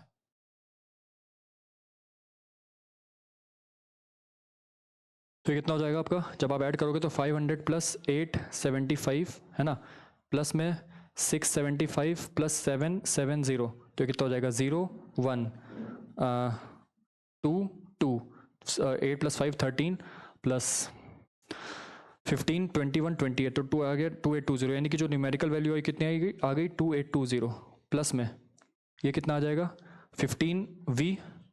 15V प्लस 7.5U, ठीक है, अपॉन में समेशन FI कितना है मेरे पास, अगर मैं इन सबको ऐड करूँगा तो कितना आ जाएगा 8 और 5 14 148, ठीक है, ये आपके पास आ जाएगा 148 है ना, 8 प्लस 5 प्लस 3 8 8 प्लस 2 10 और प्लस 4 140, तो आपके पास नीचे आ जाएगा 148 plus 3U plus 2V summation FI, तो मेरे पास जो वैल्यू फाइनली बन के आएगी कितनी आ जाएगी 2820 plus 15V plus 7.5U upon में 148 प्लस 3U प्लस 2V, ये मेरा है मीन, और मेरे को मीन की वैल्यू कितनी दे रखी है 17.3 मेरे को मीन की वैल्यू दे रखी है। अब इसको मल्टीप्लाई करेंगे तो यहाँ से एक इक्वेशन और बनेगी, बहुत ही लेंदी क्वेश्चन है, ठीक है, इस क्वेश्चन को छोड़ना ही आपके लिए सही रहेगा, इस क्वेश्चन को पेपर में अटेम्प्ट नहीं करते हैं बिकॉज ये बहुत कैलकुलेटिव है और ये आपका बहुत टाइम ले जाएगा। दैट इज इक्वल्स टू, अब यहाँ पे 17.3 इंटू में 148, इन सबको इस सब मल्टीप्लाई करेंगे यहाँ पे, तो 148 इंटू 173 कितना हो जाएगा ये 4 2 4 1 4 6 5 और हो जाएगा 3 और यहाँ पे हो जाएगा 10 multiplied by 8 4 1 4 0 1 4 plus 1 5 5 plus 3 8 plus 16 1 2 5 6 0 4, ठीक है, तो ये आपका कितना हो जाएगा 2560.4 प्लस में 9 7 3 21 1 2 51.9U प्लस 6.34.6V, तो इसको सॉल्व करते हैं, इसको यहाँ ले आइए तो कितना हो जाएगा 2820 माइनस में 2560.4 तो हो गया 6, हो जाएगा 9 11 माइनस 6 हो जाएगा 5, ठीक है, और यहाँ से कितना हो जाएगा 7 माइनस 5 हो जाएगा 2, ठीक है, तो 259.6 इज इक्वल टू 7.15V को इधर ले आइए, ठीक है, तो और 7.5 को यहाँ पे लाएंगे तो 51.9U minus 7.5U U 44.4U, ठीक है, 44.4U, तो 259.6 is equals to 0.4 u plus में, अब v को यहाँ पे लाएंगे तो v कितना हो जाएगा 34.6 v माइनस 15.0 v, तो 6 और ये हो जाएगा 9 और ये हो जाएगा 1, तो 19.6 v, तो प्लस 19.6 v। मेरे पास ये दूसरी इक्वेशन आ जाएगी। और ये मेरे पास क्या, ये मेरे पास पहली इक्वेशन क्या आई थी, u plus V is equal to 10, u plus V is equal to 10, ठीक है। तो यहाँ से v की वैल्यू कितनी आ जाएगी 10 माइनस यू, तो v की वैल्यू को सब्स्टिट्यूट करिए तो आ जाएगा 259.6 is equals to 44.4 u plus 19.6 into 10 minus U, 259.6 equals to 44.4 u plus 196 minus 19.6 u। अब 196 को यहाँ पे ले जाएंगे तो 259.6 माइनस 196.0, 3 एंड 63.6, तो यहाँ से 63.6 की वैल्यू कितनी आ जाएगी फाइनली 44.4 माइनस 19.6, ये कितना आ जाएगा 8, ये 13, ये हो जाएगा 4, ये हो जाएगा 24, तो 24.8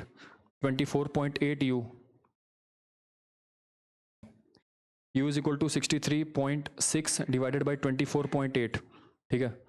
u की वैल्यू कितनी आ जाएगी 63.6 डिवाइड बाई 24.8, तो यहाँ से u की वैल्यू अप्रॉक्स में कितनी आ रही है 248 डिवाइड बाई 636, तो अगर मैं इसको रखता हूँ 2, फिर इसको रखूँ 3, इसको सपोज 2 मैंने रखा, तो यहाँ पे कर लेते हैं 248 डिवाइड बाई 636, तो 2619496, यहाँ पे आएगा 0, यहाँ पे आ जाएगा 140 पॉइंट में जाएगा। ये कितना हो जाएगा, ये अप्रॉक्स में अगर मैं इसकी वैल्यू को रखूँ 6 रखता हूँ तो कितना जाएगा ये 848214 इससे एक्सीड कर गया, तो अप्रॉक्स में इसकी जो वैल्यू आ रही है आपकी कुछ तो कुछ 2.59 के अप्रॉक्स में आ रही है वैल्यू, ठीक है, जो कि u की वैल्यू आ रही है। और u प्लस वी की वैल्यू 10 है, तो v की वैल्यू आ जाएगी 10 माइनस 2.59, ठीक है। तो v की वैल्यू कितनी आ जाएगी यहाँ से 10.0 माइनस 2.59, तो 10 में से 9 गया 1 और 9 में से 5 गया 4 और 9 में से 2 गया 7, तो 7.41। तो v की वैल्यू कुछ अप्रॉक्स में 7.41 आ रही है और u की वैल्यू अप्रॉक्स में कुछ तो 2.59 आ रही है। अब आप देख सकते हैं कि v और u होल नंबर नहीं है, v और u होल नंबर नहीं है, हम इनको एज्यूम करेंगे कि ये एक होल नंबर है, बिकॉज ऑप्शन में अगर आप देखो ध्यान से, अगर आप ऑप्शन में इसको ध्यान से देखोगे तो यहाँ पे आपको दे रखा है कि ये वैल्यू u की और v की जो वैल्यू है, क्वेश्चन में हमसे पूछा हुआ है कि इन दोनों की वैल्यू जो है इंटीग्रल फॉर्म में आनी चाहिए, बट हमने जो निकाली है एक्यूरेटली कितनी आई है, एक 7.4 करके कुछ तो अप्रॉक्स में आ रही है v की वैल्यू, और जो u की वैल्यू आ रही है वो कुछ समथिंग 2.56 के आसपास या 2.56 या 2.54 के अप्रॉक्स में आ रही है, ठीक है। तो फिर हम यही एज्यूम करेंगे, हम ये एज्यूम करके चल रहे हैं कि पहली बात तो ये क्वेश्चन ड्रॉप होना चाहिए बिकॉज इसकी u और v की एग्जैक्ट वैल्यू नहीं आ रही है। दूसरी, अगर फिर भी इसको मान के चलते हैं तो u की जो वैल्यू आ रही है वो नियर अबाउट 3 के आसपास आ रही है। अब अगर मैं इसको राउंड ऑफ कर दूं तो u की वैल्यू 3 के आसपास आ रही है और v की वैल्यू किसके अप्रॉक्स में आ रही है 7, ठीक है। v की वैल्यू अप्रॉक्स में 7 आ रही है, तो v की वैल्यू एक्चुअल वैल्यू तो v की 7.4 है और इसकी 2.56 है, ठीक है। बट द थिंग इज कि यहाँ पे बता के नहीं रखा गया है, ये क्वेश्चन ड्रॉप होना चाहिए। अभी तक इसकी ऑफिशियल आंसर की नहीं आई है वैसे, बट ये क्वेश्चन ड्रॉप होना चाहिए, और वैसे नहीं ड्रॉप होता है तो v की वैल्यू जो कैलकुलेट करके आई है अप्रॉक्स में 7 आई है और u की वैल्यू जो कैलकुलेट करके आई है अप्रॉक्स में 3 आई है। नेक्स्ट, अब फिर से हमको वही वाला क्वेश्चन दे रखा है, हमको यहाँ पे डिस्ट्रीब्यूशन दे रखा है इसका, तो लेस देन 10 हो जाएगा, तो 1 से लेकर 10, 11 से लेकर 20 है ना, 0 से लेकर 10 और फिर 10 से लेकर 20, 20 से लेकर 30, 30 से लेकर 40 और 40 से लेकर 50, ये हमको दे रखा है। नंबर ऑफ स्टूडेंट्स यानी कि फ्रीक्वेंसी दे रखी है, क्यूमुलेटिव फ्रीक्वेंसी निकाल देंगे तो आएगा 5, 35, 35 प्लस 30 कितना हो जाएगा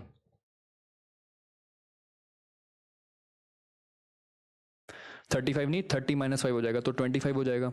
30 प्लस के माइनस 30, तो यहाँ पे के हो जाएगा, ठीक है। इसकी फ्रीक्वेंसी बेसिकली, ये क्यूमुलेटिव फ्रीक्वेंसी नहीं, ये फ्रीक्वेंसी आएगी। नंबर ऑफ स्टूडेंट्स हमको इधर रखे हैं कि 10 से कमाने वालों के 5 है, 20 से कमाने वालों के 30 हैं, तो 20 माइनस 5, 30 माइनस 5 जो होंगे वो 10 और 20 के बीच में लाई करेंगे, तो ये हो जाएगा 25, ये हो जाएगा के, और ये हो जाएगा कितना 18, ये हो जाएगा 18 और ये कितना हो जाएगा 17। तो ये मेरे पास क्या आ गई फ्रीक्वेंसी। अगर मैं इसकी क्यूमुलेटिव फ्रीक्वेंसी निकालूंगा तो ये कितना हो जाएगा 530, ये हो जाएगा 30 प्लस के, ये आपका हो जाएगा 48 प्लस के, है ना, ये आ जाएगा 30 प्लस के, और ये आ जाएगा 48 प्लस के, और ये आ जाएगा 55 प्लस के। टोटल जो फ्रीक्वेंसी आ रही है वो कितनी आ रही है 55 प्लस के, ठीक है। तो यहाँ से आपको मीडियन वैल्यू 24 दे के रखी हुई है, मीडियन वैल्यू 24 है, तो उसका ये मतलब होता है कि मीडियन क्लास मेरे पास कौन सी है, ये वाली क्लास है, मीडियन क्लास मेरे पास ये वाली है, तो मीडियन 24 है, तो उसका फॉर्मूला क्या होता है L plus n/2 minus capital C upon F into small c, ये फॉर्मूला है। तो ये कितना हो जाएगा, लोअर लिमिट क्या है 20 प्लस n/2 कितना हो जाएगा 55 plus k/2 minus cumulative frequency of the previous class कितना हो जाएगा 30, हो जाएगा 30 upon frequency of the median class that is के, इनटू में जो क्लास विड्थ है, क्लास विड्थ कितनी है मेरी 10, ठीक है।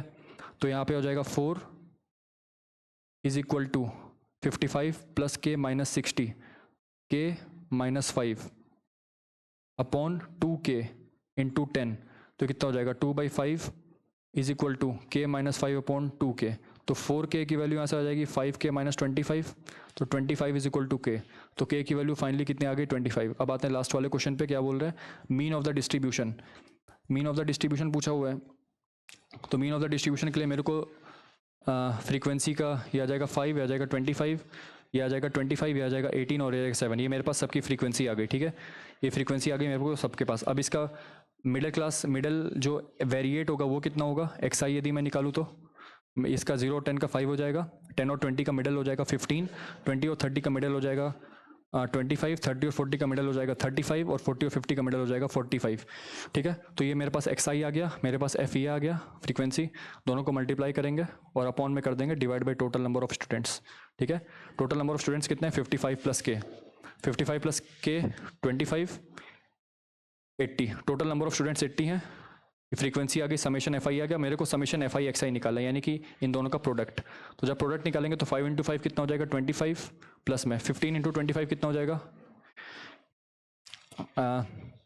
15 इंटू 25 कितना हो जाएगा 25 इंटू 15, 5 2 120, 5 2 5 7 375, ये भी 375 है, और ये 625 हो जाएगा, 25 इंटू 25 625, 35 इंटू 18 कितना हो जाएगा यहाँ से 0 4 28 5 3 0 3 1 630, ये हो जाएगा 630, प्लस में 45 इंटू 7 कितना हो जाएगा 5 3 31 315, ठीक है, ये आपके पास हो जाएगा 315। नेक्स्ट इसको ऐड करेंगे तो 400 हो जाएगा, 630 तो 1030 हो जाएगा, प्लस 625 5 5 6 1655 और 315 017 1970 जो है टोटल सम आ रहा है। तो 1970 को जब मैं इसके 80 से डिवाइड करूंगा तो मेरे पास इसका मीन आ जाएगा डिस्ट्रीब्यूशन का, इसको डिवाइड करते कितना आ जाएगा 8 टू द 16 37, 8 4 32 50, 8 6 48 20, 8 टू द 16 और 8 5 40, तो आंसर कितना आ जाएगा 24.625। तो इसी के साथ हम यहाँ पे जो 2025 का CDS पेपर है, जो सेकंड पेपर है, उसके सेकंड पार्ट को कंप्लीट करते हैं। मेजर फोकस आपका PYQs पे ही होना चाहिए, लास्ट के 5 ईयर्स की PYQs एडवाइजेबल है करना। और अभी हमने देखा कि जो लास्ट के 4 क्वेश्चन हैं बहुत ही लेंदी जा रहे थे, तो एग्ज़ाम में इसको हमेशा लास्ट में ही अटैम्प्ट करेंगे, इसके पीछे नहीं भागेंगे, जस्ट बिकॉज कि स्टैटिस्टिक्स है और ईजी है, इसका ये मतलब नहीं कि आप इसको कैलकुलेट कर पाओ, ओके। तो ये थोड़ा सा लेंदी जाएगा, इसके लेंदी जाने के चांसेस हैं, तो आपको पता होना चाहिए कि हमें कौन से क्वेश्चन को लास्ट में करना है, कौन से क्वेश्चन को पहले कर लेना है। हो सकता है आप इसकी जगह पे बहुत सारे क्वेश्चंस को अटेम्प्ट कर सकते थे, ठीक है। तो थैंक यू।